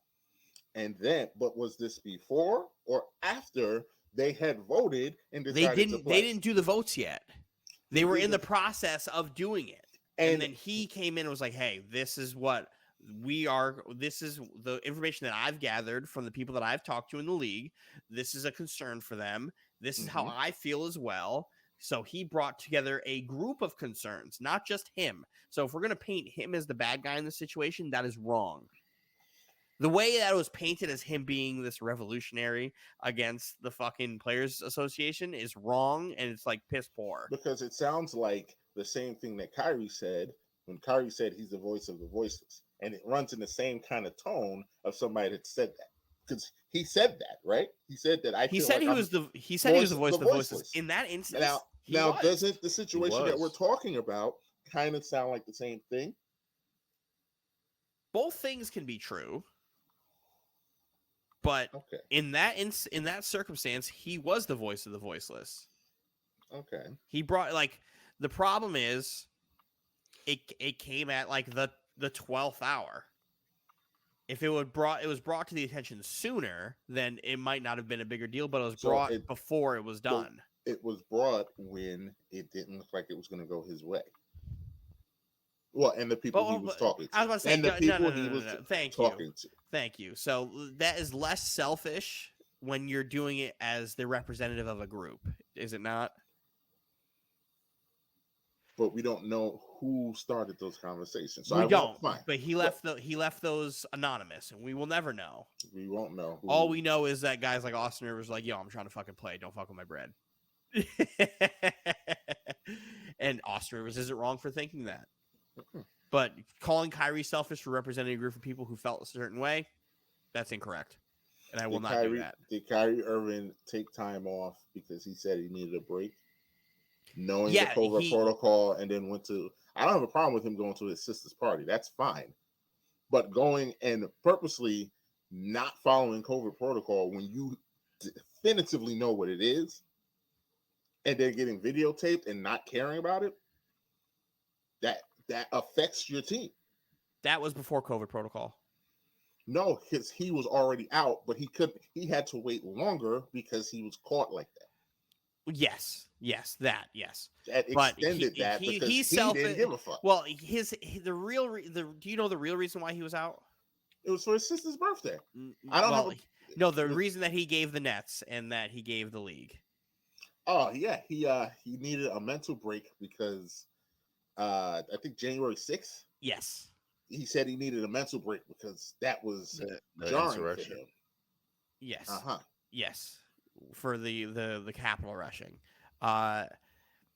If that's what he did, then whatever. I do think he's selfish for that, for taking time off because the world kept going. And if he really was that bothered by it, then he was really that bothered by it. I'm not gonna judge a man for how he feels. I'm not going to tell you how to feel about something. I'm not going to tell James how to feel about something. But that's not what I'm even bringing up. I'm bringing up the party. No, well, yeah, obviously. So if you're the party is the problem. If he would have went to that party while he was playing, what would it have been anyway? Are we putting the 2 and 2 together? Because Was he that upset about January 6th, or was he looking for an excuse to go to the party? So I was somebody. So let's do this. I was somebody who was upset about January 6th. So was I. I was very upset about it. I was very upsetting, and I got into many argument with many person, and I still went and had fun. And you still went to work after that, right? No, I wasn't working. Oh, damn it, Dylan. Damn it, Dylan. I was not working at that time, so no, I can didn't. answer that question. I was working while it happened, and I went home early. I was working while it happened. I did not go home early. Oh no, I was working. I also went home early because they were on the highway. So I had to go before they got too far into Long Wharf for me to get home. That's when I was working in West Hartford. So, yes, I did miss work. Hey, man. You feel how you're supposed to feel. There's a lot of different examples, but Kyrie, like people who hate Kyrie Irving, they will find reasons to hate Kyrie Irving, but he doesn't have a track record of selfishness. It's just a couple instances. And again, the selfishness with the COVID vaccine isn't a selfishness in a negative connotation the way you make it seem. Because if it was James, I know for a fact you'd be incredibly more empathetic about it because he is family. And not Kyrie Irving, somebody you don't know. The same way when George Floyd was killed, I was the person who was like, you feel one way about that, but if you got a phone call saying that was me, how would you feel? And everybody's answer is different. It's because you know me and you're more empathetic towards me. Apply that empathy to somebody else. Even though he cost me Kevin Durant. This year, the anti-Semitic situation. That's not selfish. It's just stupid. It is. He's the most unaware. So his self. He's incredibly unaware. It's almost jokingly bad. It's incredibly unaware, and the fact that Roz was like going to bat for him in those arguments is so weird because he still was trying to hold him accountable. But then he was like, the Nets are a dumpster fire for not offering him the max. Then the offseason. Well, that wasn't really something because he wanted to get the fuck up out of here. He wanted his bag. That's fine. They should have just let him go. But the anti-Semitic thing, so you don't think it was selfish? He refused to apologize until he had to. It's not selfish. It's stupid. It's selfish because he understands who it's affecting. Does he? That's the thing. Are we gonna? Because the players on the team won't hold him accountable. You think he doesn't know? So you think he really doesn't know? We all understand that Kyrie Irving is very unaware, very unaware as a human sometimes. You're really gonna put it past the fact we're gonna play the ignorance card. Then that's what we're gonna play. He's just wildly ignorant. He's just stupid.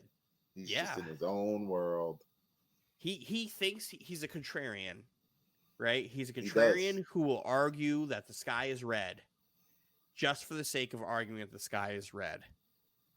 It's not because he's this deep thinker or anything like that. He's a contrarian. It also leads him to a lot of stupid things that he's said and done. With that being said, do I think he's kind of dumb when it comes to social things, like being unaware to certain things? Yeah, absolutely. And do I think he really means no harm in what he's saying? Probably not. Yeah, he doesn't mean harm. He just doesn't get it. He just doesn't get it. He just doesn't get it. Just like he instantly is taking down his apology. That was more of a slap to the Nets and the league than anything. But that's a bad look. It's a terrible look. Again, unaware. Unaware. What are we doing, man? Again, it goes back to him just being kind of dumb. So we're gonna play the ignorance He's card. Probably also he is probably one of the smarter people you will talk to with certain things, but he's probably incredibly stupid. He is the Kanye West of the NBA.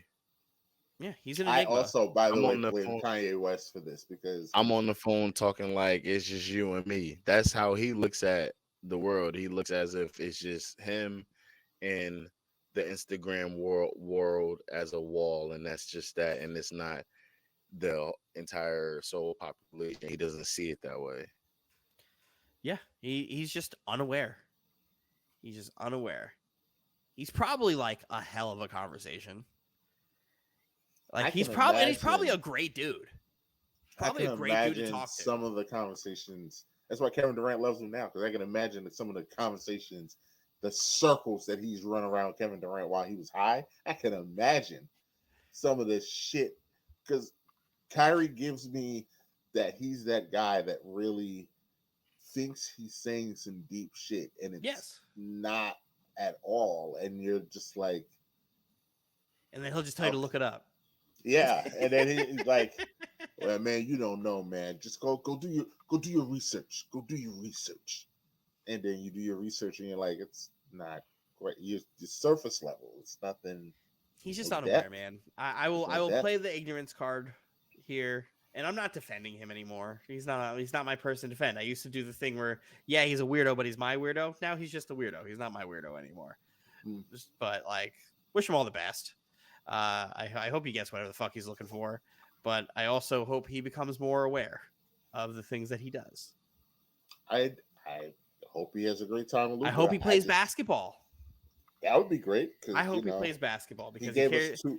2 months of that quiet, and then no.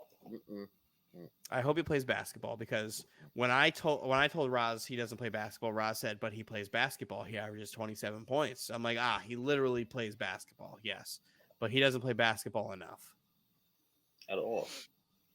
And the Where are these situation guys? this week is also very Where selfless. are these guys' advocacies? Where are these guys' agents? Like That's a Well, that's a, Kyrie's agent's his mom or his stepmom. yeah. So there's that. Kyrie dropped still, Rock Nation when he signed with Brooklyn, or right before he signed with Brooklyn. So he dropped his actual agency before he signed in Brooklyn. Because he's smarter than everyone. He gives elitist vibes. Well, no, I don't even say that. Romani Don't do Jones that, gives no. me elitist vibes, but Kyrie just.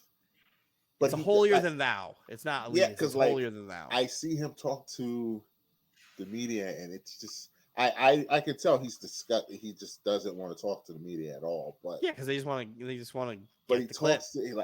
he talks down to them, which is Imagine that's you feel like you do that's no wrong, right? he's another victim of you're never gonna beat the New York media. That he's another victim of Well, it's that. not just New York media; it's all media. He does this Well, everywhere. yeah, he doesn't like all media, but specifically, he tried to go to war with New York media, and once again, New York media remains undefeated. Imagine you think that you're not doing anything wrong, and then all these people in front of you are telling you you're wrong and you're about telling them something, that you're not wrong. and you're telling them that you're not. That's Kyrie. He thinks he's not wrong, and they're telling him he's wrong, so it's a fight. It's just being unaware. I really think he's just unaware. James, let's move on to this wonderful introductory press conference that he had with Dallas, where he said he felt disrespected by Brooklyn, which, besides the provisions in the contract, I don't know what else Brooklyn could have done. And the making him bend the knee for the that was much. It was much. That was much. I mean, his tenure in Brooklyn hasn't been the best for both parties.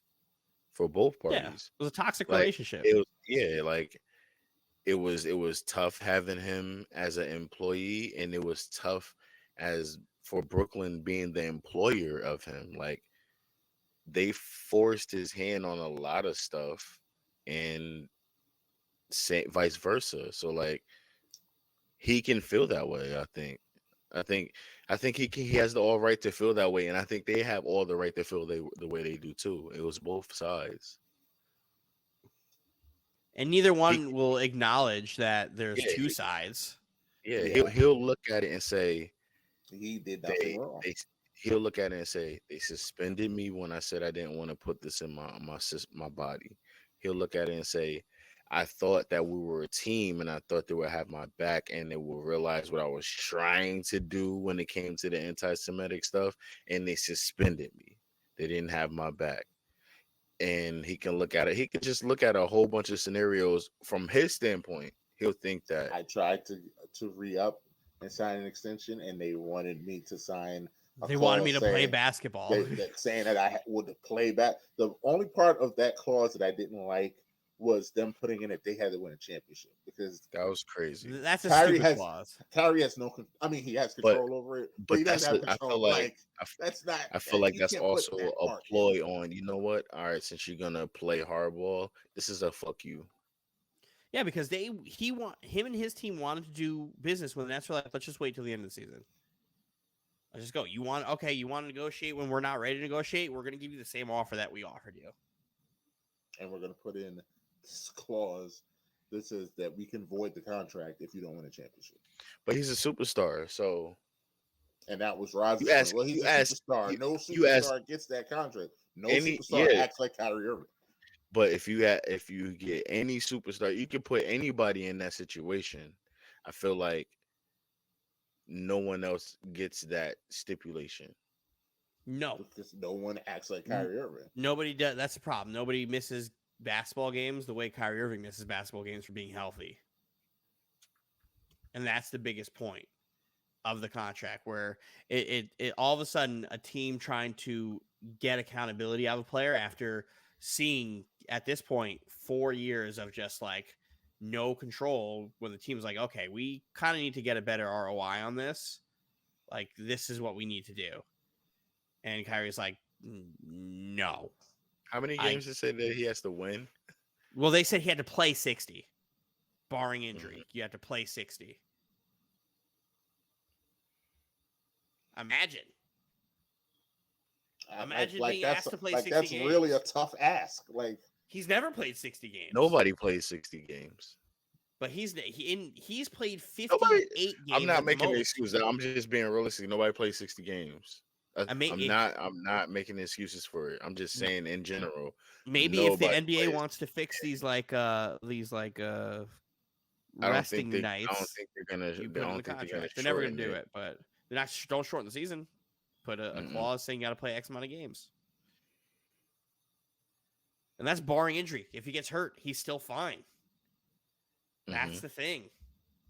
It's the vaccine. It's all the thing. Oh, it's January 6th or whatever the fuck it was, or going out to the parties and being out for weeks and blah blah blah. It's no other superstar is that. So it's like, why offer a superstar that contract that nobody will sign? Why doesn't that superstar play basketball like other superstars? It's an anomaly on both sides. Imagine offering that to somebody else. Well, does that person is that person consistent with playing basketball?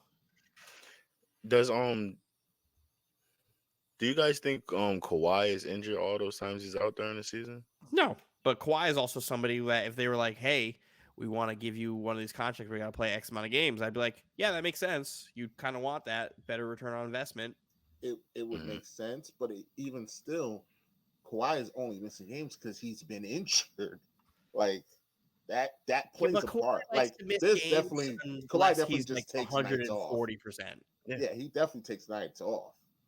But some of that is the Clippers just being uber careful because he's fragile. Like LeBron's not as fragile as Anthony Davis, but like LeBron's old. Like then you would have to do a percentage of games. And not maybe the percentage? Because like, do we think LeBron is? Would you expect LeBron to play 70-something games this year? No, like I wouldn't expect that. That is too much.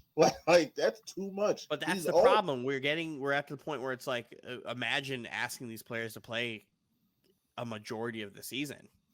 Kyrie Irving went 50, 40, 90 3 years ago and played 55 games and made the All-NBA third team, playing 55 games. That was the most games he's ever played with us. Before that, or after that, it's only been about 40 games, and that was this year. Everything else is 28 and 22. It's crazy. Like, So it doesn't play. I guess I know it's not good for the players because it's the players' league, and I know that's Roz's argument. It's like, if I'm a player, why am I signing that? Well, if I'm an organization, why I should be starting to think about the organization, and that's where the Nets lost track. Is up until they got Kyrie Irving and Kevin Durant, they were looking out for the organization. They were an attractive place going into that summer because of the culture that was built with Kenny Atkinson and Sean Marks, not having draft picks, finding guys with pick 27, 31, 26, like all these guys later in the draft, finding guys like Joe Harris and Dinwiddie to like just, hey, we're just going to make you guys actual NBA players, NBA starters. And then after that Philly series, having your GM go into the referee's locker room fighting for his players, saying you guys are fucking assholes for calling a game a certain way. That's what makes your place attractive, right? And the Nets were attractive. And then they just kind of lost their way because they were like, oh, we got superstars, kind of can't do that anymore. He went in the referee's locker room and yelled at them. Oh, you didn't know that? No. I knew it. Why did he do that? Because he felt the refs took the game. But maybe Jared Allen was too light in the pants, because that's what actually happened. And then you have the Jared Dudley game where Jared Dudley was trying to fight Ben Simmons. It's almost like he was mad that they impacted the game. Or as a biased party in a game, like you do as a fan or as a general manager of a team. Well, he's biased. You are biased. Oh, and you're not? Maybe that's why he was upset. And you're not? They impacted the game. He felt they did. He felt they did. Is he wrong? Probably. Because facts don't care about your feelings. So, but again, those are all things that made Brooklyn attractive. And now they're not. And now they're not. And now you have to rebuild. And now the main point of Sean Marks and Joe Tsai's conference is we want to build this team back up to where we're proud of what is on the court again.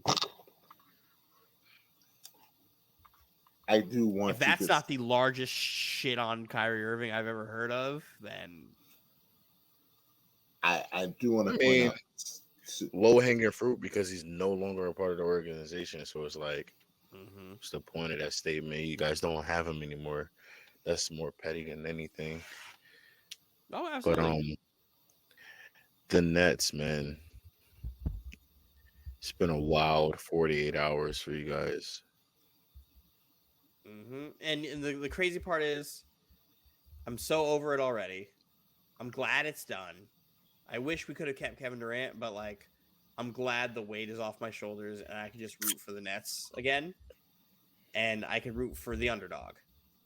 And the expectations are so low that anytime you exceed them, it's wonderful. And that, I think, is what the worst part of the last 4 years were the expectations. Pressure breaks pipes. Pressure breaks pipes. But again, we're an inch from the 3-point line away from being in a completely different timeline. Hey, the stipulation that they gave him to say to play 60 games, was that for this season or next? Next, because it would be moving forward based on the new contract. And it was only for 2 years. So, I don't know. James, would you have given him a 4-year contract? No. Why? Why? At the end of this season, he becomes a free agent anyway, and then it's up to you guys to make a decision, right? The team that has him, they can either max him or he can get stolen by another team. Like, that's how it normally goes. He's a free agent. Yeah, he's a free agent. No, I know. He's unrestricted. He's unrestricted free agent. It's just like DeAndre Ayton, right? Was that the same situation? No, DeAndre was restricted. DeAndre was unrestricted. The problem that they matched Indiana. No, they went and they offered him. He accepted their offer, and the Clippers were like kicking the door down, like, you don't accept that offer. You accept our offer. Because easily it could have just been match. You're not going anywhere. It was no, it's full holdup, full hostage holdup. He's fucking. We're all here. You're not going anywhere. Sign our contract right now. Mm-hmm. He could have went anywhere. So I I don't don't think know. there's a front office stupid enough that's going to give him a full 4-year. Yeah. Because you know what you're getting with him. And I think he's going to take a 2-year if that's what's available, unless he gets a 4-year from a team he doesn't want to be on, like the Mavs. Like, I really don't think he's going to be there. And this all goes back to something me and Mike were talking about, how the Mavs always whiff on big free agent names. Mm-hmm. Have been for over a decade. This could be one of the situations where they bring him in and they just lose out. But they have great cap space after this. If Kyrie leaves, they have the cap space for a max player, but like this is not a good free agent class to do it. Like the stars don't become available like this. Yeah, a lot of stars, they're locked. They're locked. They sign their contract and then they request trades. They don't hit free agency like that. Yeah, it's because they want to guarantee the money. Yeah, get the bag. Not wrong for it. But like, I just don't see a world where a team, like if Chris Paul were to retire or they get rid of Chris Paul and he wants to go to the Suns like he said he wanted to, because that's one of the teams they said he wanted to go to, why would I want to do that if I'm the Suns owner? Like, I just saw this same thing happen. Are you really that foolish to think that you could make a different, like, situation happen? Yes. Yes. Like, business-wise, it makes sense, but then, like, what happens if if history repeats itself like it does? Then you look like an idiot. Then you just turn to shittily run franchise like the Suns have been for a while into just a joke. Man. So I don't know. I hope to God he goes to the Lakers though. So I have to watch Raz's internal conflict happen.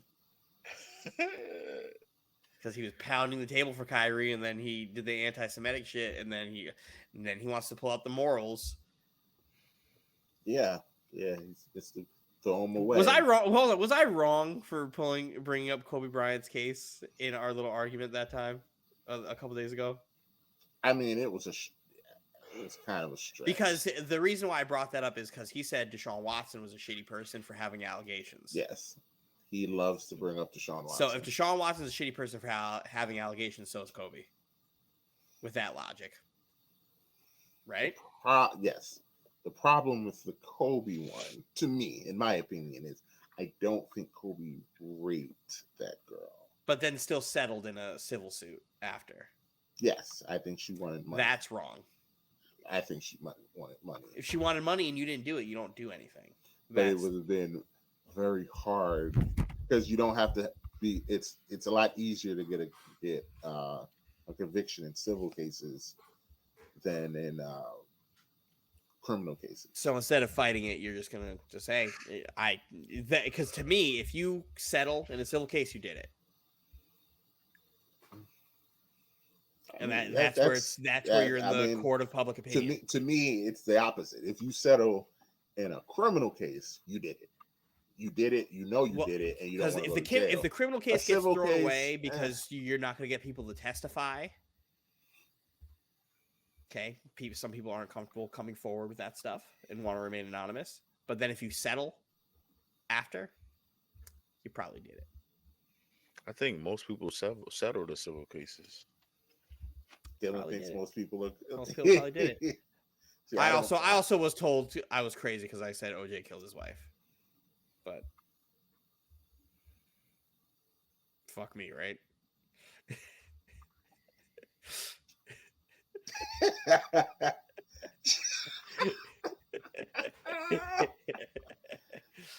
Oh boy.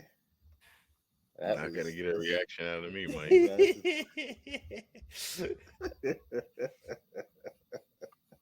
Did you know that courts sometimes get it wrong? Yeah, there's history of that. Yeah, that's happened before. But when I tried to bring that up, I was also wrong. I was bringing it into a different direction when I was asked if I thought OJ did it, and then I said, Did Casey Anthony do it?" It was a that was a really good counter. I didn't get an answer. I got told I was going off track, and I was like, "No, you asked me about OJ." I will not provide a comment on OJ Simpson. Sometimes the court gets it wrong, and it's okay. It's not okay that it's wrong, but it's okay to admit that they get it wrong. The American justice system is flawed. True indeed. So is the Electoral College. Voting's a scam. Don't do it. If you ask Anthony, it is. Ask Anthony, that is a complete fact. Let me go ahead and vote one way just for my state representative to maybe lean that way, and then just say, fuck it, I'm throwing everything out. I'm now the guy who did it because I was elected through the Electoral College, and I'm going to put my beliefs out there. Flawed. The Electoral College is very flawed. It's very flawed. But we have gone on a tangent. Yes, don't want to get political. It's my fault. Don't want to get political. I don't want to get political either, but it's voting. Come on. I think it's something better. And we will also death match. Have Trump and Biden fight. Oh my god! First one to break a hip loses. Fight to the death. Not interested in it. A buried alive match. We can't talk about them either, though. We get in trouble again. Have Joe Rogan be the ref.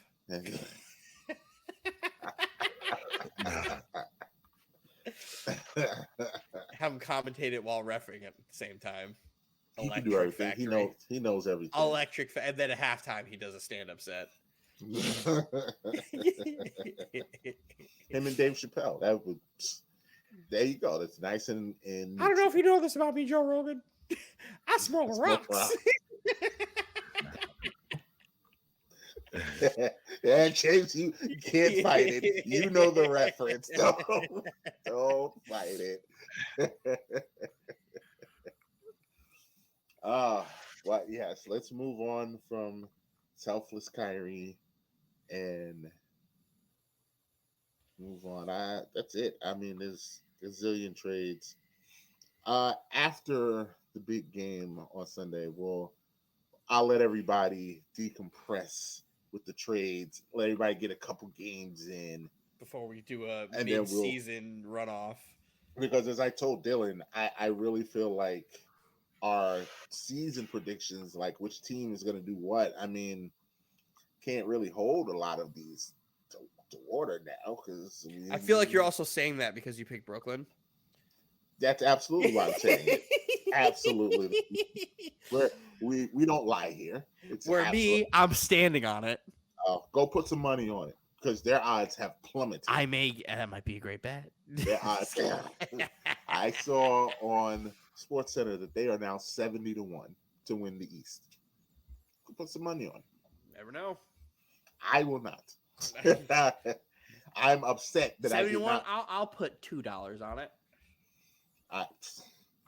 I should have put money on Phoenix because I didn't realize Phoenix was 18-1 a couple weeks ago when they were on that losing streak. They were 18-1. They are now 7-1. Well, yeah, Kevin Durant kind of fucking does that for you, huh? Yeah. Imagine not having Kevin Durant on your team. Couldn't be me. It is you. It is me. That used to be my favorite thing to like tweet and put out on Facebook whenever the Nets were winning. I'm like, imagine not having Kevin Durant on your team. Could it be me? Here it is, me. Absolutely you. Absolutely. Oh well. All's well that ends well. So we will move right along. We'll take this moment to Nick Claxton at plus 700. For what? For Defensive Player of the Year? I might put $2 on that. They're gonna give us a Jaren Jackson. Yeah, they keep inflating his stats. $100 wins you $7. $100. Oh, I'm gonna say $100 No, I'm gets you not putting. 7 pass. No, $700. $5 gets you 35. Be good odds to take, especially when the team no longer is going to be like super favorite. You're going to be getting some of these games where he's just gonna be out there being just like nasty. Kind of feeds into it. Okay, we'll see. Trying to tap into that young Clax. Young Clax, the young alchemist. And we also had the Cam Thomas no homo game today. They're like, "Oh, Cam, what'd you think of Spencer saying that you guys needed some better looking guys here when he got traded?" He goes, "Nah, we've had some good looking dudes on here, no homo." And Spencer looked at him like, "Like, what are you saying that? He's about to get fined." Yeah, he's absolutely gonna get fined. He's absolutely gonna get fined. And then all like Nets Twitter was like, "That's funny, but somebody's got to tell him." In New York, we say pause. He probably could have got away with it. He would have got away with pause. He would have got away with pause. But yeah, Cam Thomas, if he keeps putting up these games, he might be in that conversation for most improved player as well. He's got a way to go. Hey, couple 40-point games and then a 20-point game tonight. If he keeps that up, he'll be in that conversation. I might snag that at a good odds as well. Oh, I wanted to also throw in that although I know that you're not going to apologize to Anthony, absolutely not. I will apologize to you because I wholeheartedly, even though I was correct, promised you the day that you got James Harden that James Harden would be the reason that you never win a championship. And I was incorrect. I was incorrect. No, it's absolutely was Kyrie Irving. That's the reason that James Harden left.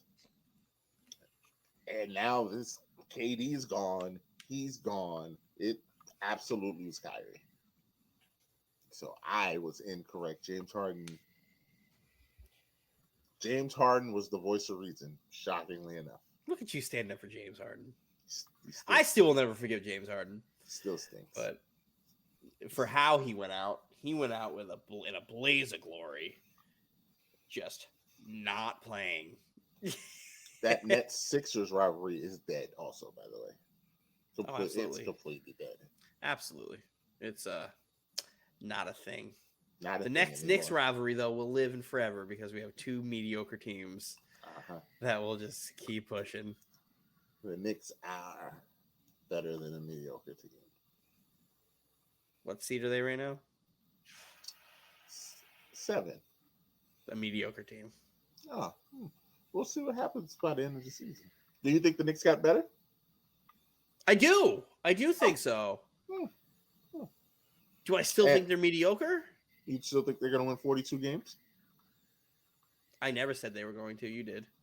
I'm asking you, do you think they're going to win 42 games? Maybe.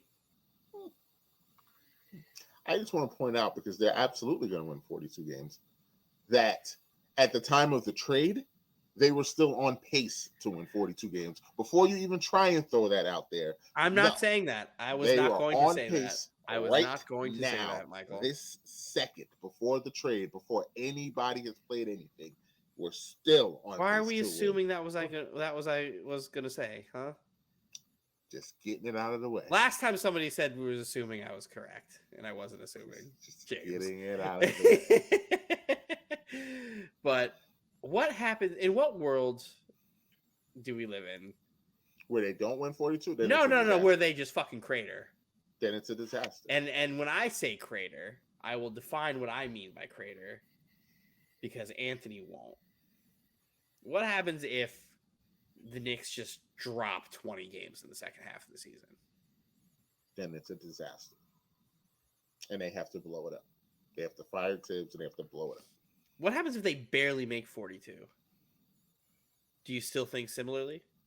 Depends on how they play in the playoffs. Depends on how they play. So, you want to know what I'm rooting for now? The Knicks to turn into Brooklyn? No, I'm rooting for a Knicks-Nets playoff series. More than ever now. I would love a playoff series. I would love a play-in game. That would... I don't know if a play-in game is possible because, like, literally all we have... If we win, like, 15 games, we're kind of in like that sweet spot of not having to be in the play-in. Mm. It's the luxury of having Kevin Durant on your team for the first like 30-something games of the season. The first 50 games of the season, my bad. But yeah. I would like to somehow 4-5. 4-5. I would love to see a 4-5 of Knicks Nets. That would be wonderful. You would hate it. Would I? Yes. Because I still think this team as constructed can beat you guys.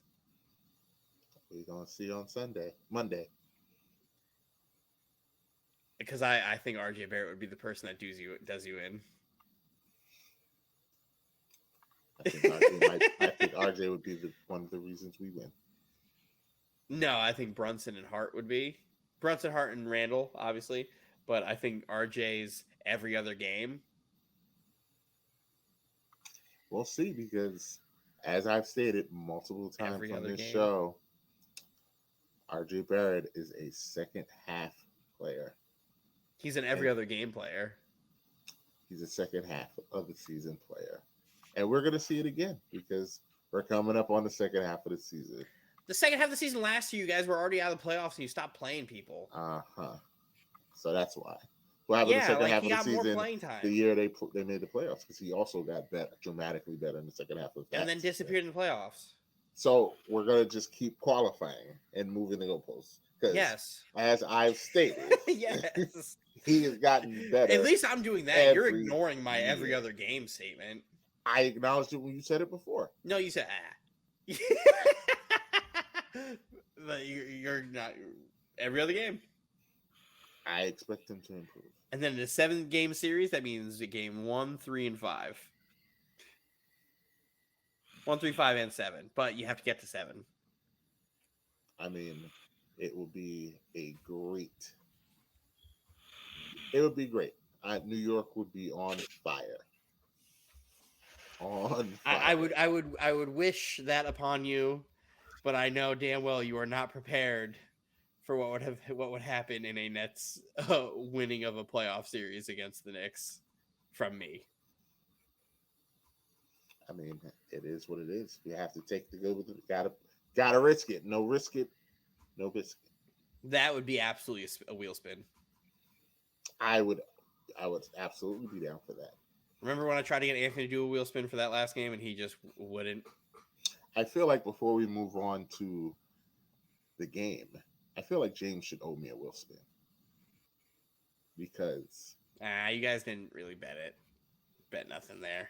But he was awfully confident about his Orlando Magic. He was awfully same Orlando Magic team just beat the brakes off the Nuggets. Did they beat the brakes off the Knicks? Nope. No, they did not. They lost.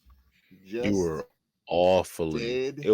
It was disturbing how quiet you were that game. Did they? And you know why, Dylan?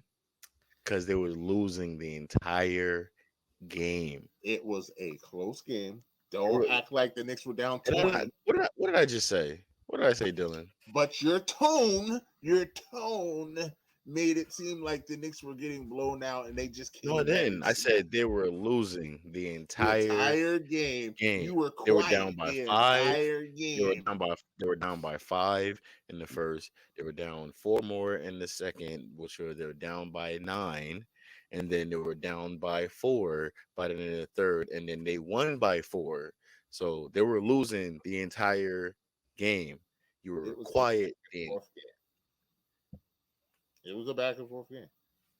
To be fair, Mike is always quiet because I try to goat Mike into arguing with me mid-net Nick game always, and he just doesn't respond. No, don't do it. Don't do it. Did you hear me talking shit when Duke was throwing the doors off North Carolina this weekend? No. You ain't hear a word from... Shut up, Dylan. You ain't hear a word from me until the game was over and your boys had to kick rocks up the road. So again, as Dylan and I state all the time, consistency. There are times where I have come out of character and I have instantly learned my lesson, which I also stated in the chat that when I do get out of pocket and get excited, You they get humbled lose. real quick. They lose. So I learn from my mistakes, and I just wait, and I just wait, and I just wait. And you also When keep that that game is same over, disturbingly quiet sound when your teams lose as well. You're disturbingly quiet even when they lose. Like, Because man, keep I if you was want to talk about talking so much consistency. shit.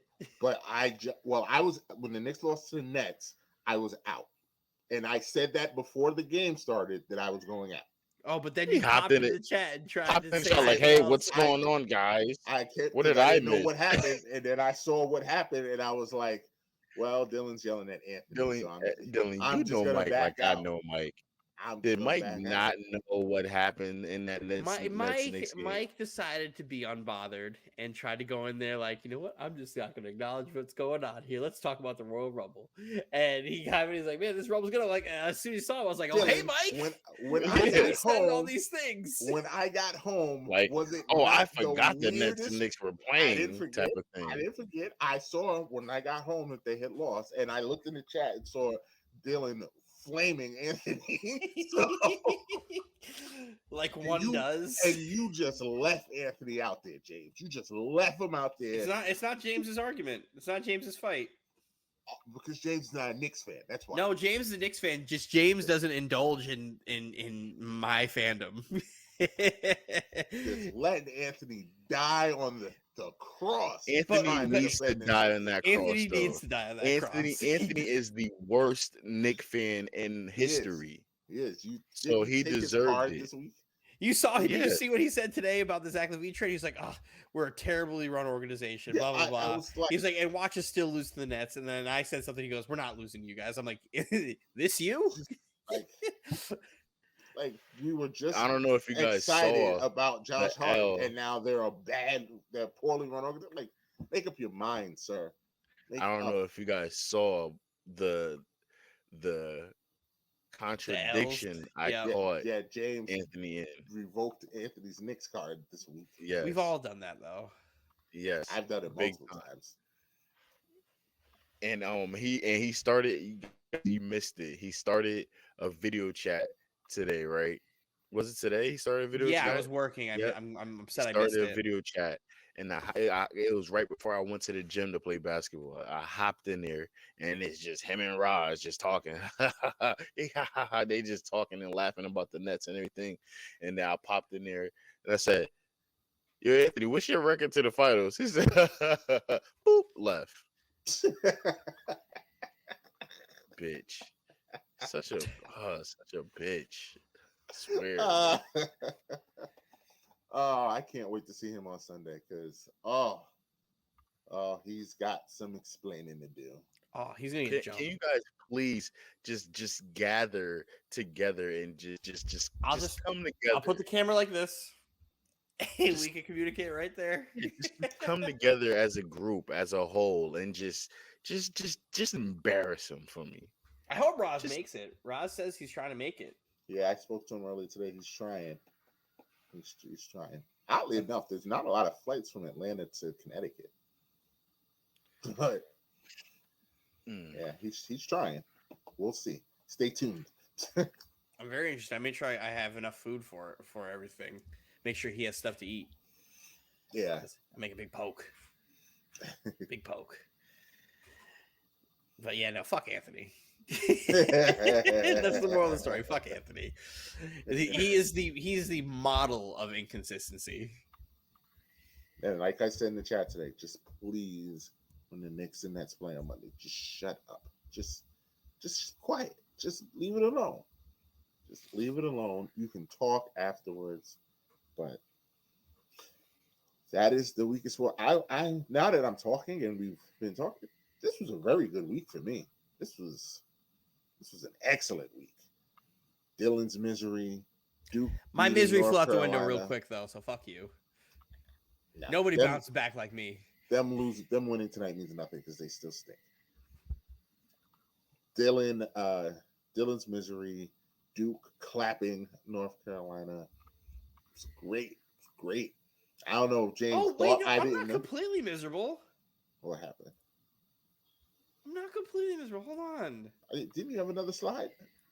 Oh, it's Oh that slide? shit! Yeah, now we're going. Yeah, we're going football. We're going football. Oh, it's almost like I said this is gonna happen. I don't know how Garrett Wilson fucking won. Leads all rookies in catches, yards. Like, what are we doing here?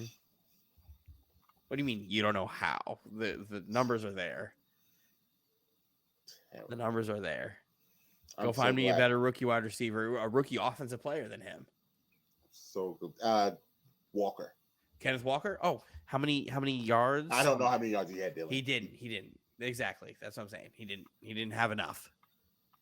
He didn't have enough. And then the guy I've been saying is going to be rookie of the year all I knew year. he was going to win. It was too much hype. I mean, he's very deserving, but he's very deserving. Very deserving. What do you mean so much hype? He is the first rookie quarterback in 40-something years to be named a first-team All-Pro. But There's no way you win All-Pro and don't win Rookie of the Year. If that were to happen, something's wrong. It was over at that point. But it's been over. I know. And then you also have, I don't have it ready. Oh, thank goodness. I don't have it ready, but the GOAT. What GOAT? Brown. Oh. The GOAT is heading to Canton. First ballot Hall of Famer, Darrelle Revis. James. Bring up your, I need you to bring it up. Oh, how you got burnt by Brady? I mean, by Randy Moss with the one-hand catch. Yeah, that's fine. Fun fact. He was injured. He was injured. I'm not going to do the injured. That's the only thing Randy Moss has ever done to him in his career. That one play. Oh. Clockwork. Clear path to the touchdown. Imagine the greatest wide receiver of all time in some people's eyes. In his career, only has 4 catches for 80 yards and a touchdown on you. That's all. I'd say that's pretty good. No, it's in his career. Revis against Randy Moss, 4 catches, 81 yards, and a touchdown. How many times did they play? 8.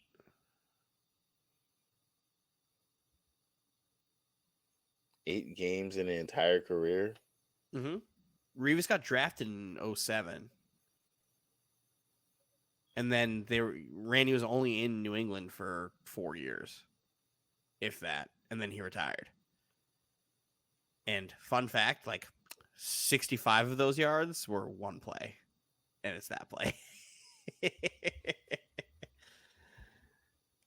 So, yeah. Goes to Canton. Well deserved. Greatest cornerback in the last 20 years. Yeah, I think that's the stipulation. It's not many. It's a very small sample size. You can't help that. What he's saying. That's why I asked how many times have they Moss played each other. Cooked Revis's ass.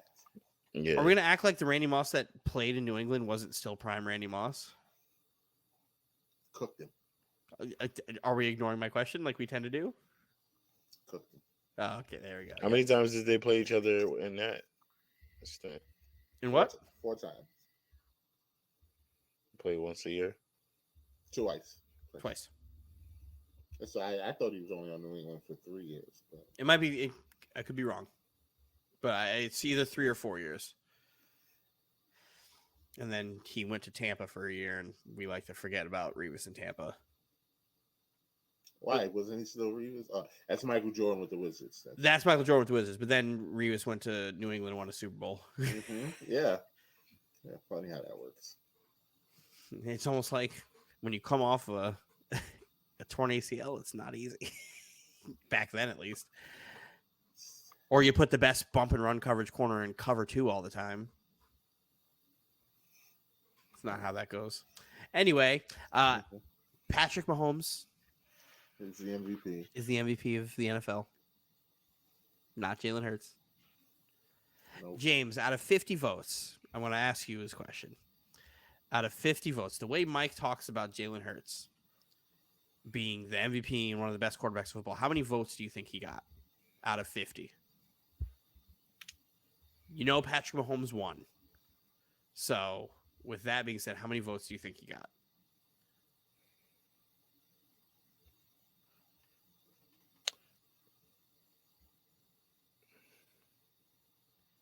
I'm gonna say There was 3 vote getters total. I'm gonna say 7. You would be wrong. He got 1. Wow. Well, the reporters didn't think he was gonna they didn't think he They was gonna all think like Dylan. Yes, James. So with that statement, you would think Josh Allen would have gotten a lot of votes then, right? No, because Josh Allen was all right. It was pretty good this year. But How many votes do you think Josh Allen got, James? I think it was unanimous for Mahomes. It was pretty much unanimous. Two people voted not for Mahomes. One person voted for Jalen Hurts. One person voted for Josh Allen. Yeah, that's like the Curry second stint as MVP. It was unanimous. Listen, Jalen Hurts' problem that he missed that's games. That's a favorite vote right there. If Jalen Hurts didn't miss those games at the end of the stretch, he probably was going to win. So he missed those games, and that only got him 1 vote. 2 games, James. He missed 2 games. I don't think 2 games gets him 49. Do you want to know why 2 votes gets you 49? 49 votes because to 1 the best vote. ability is availability. 2 games, Dylan. What's more valuable than playing? No, let me ask you. 2 games. What's the ratio of that? 18. Give me the percentage. 2 out of 17. 17, excuse me. No, I'm saying no. Give me the percentage on the impact of those games that equate votes. And well, James, they lost. Here's the kicker: they lost both games that he missed. So that says how valuable he is to the team. But if you ask Dylan, me and you could go out there and could have subbed anybody in. I could have plugged because they got so much talent. Got so much.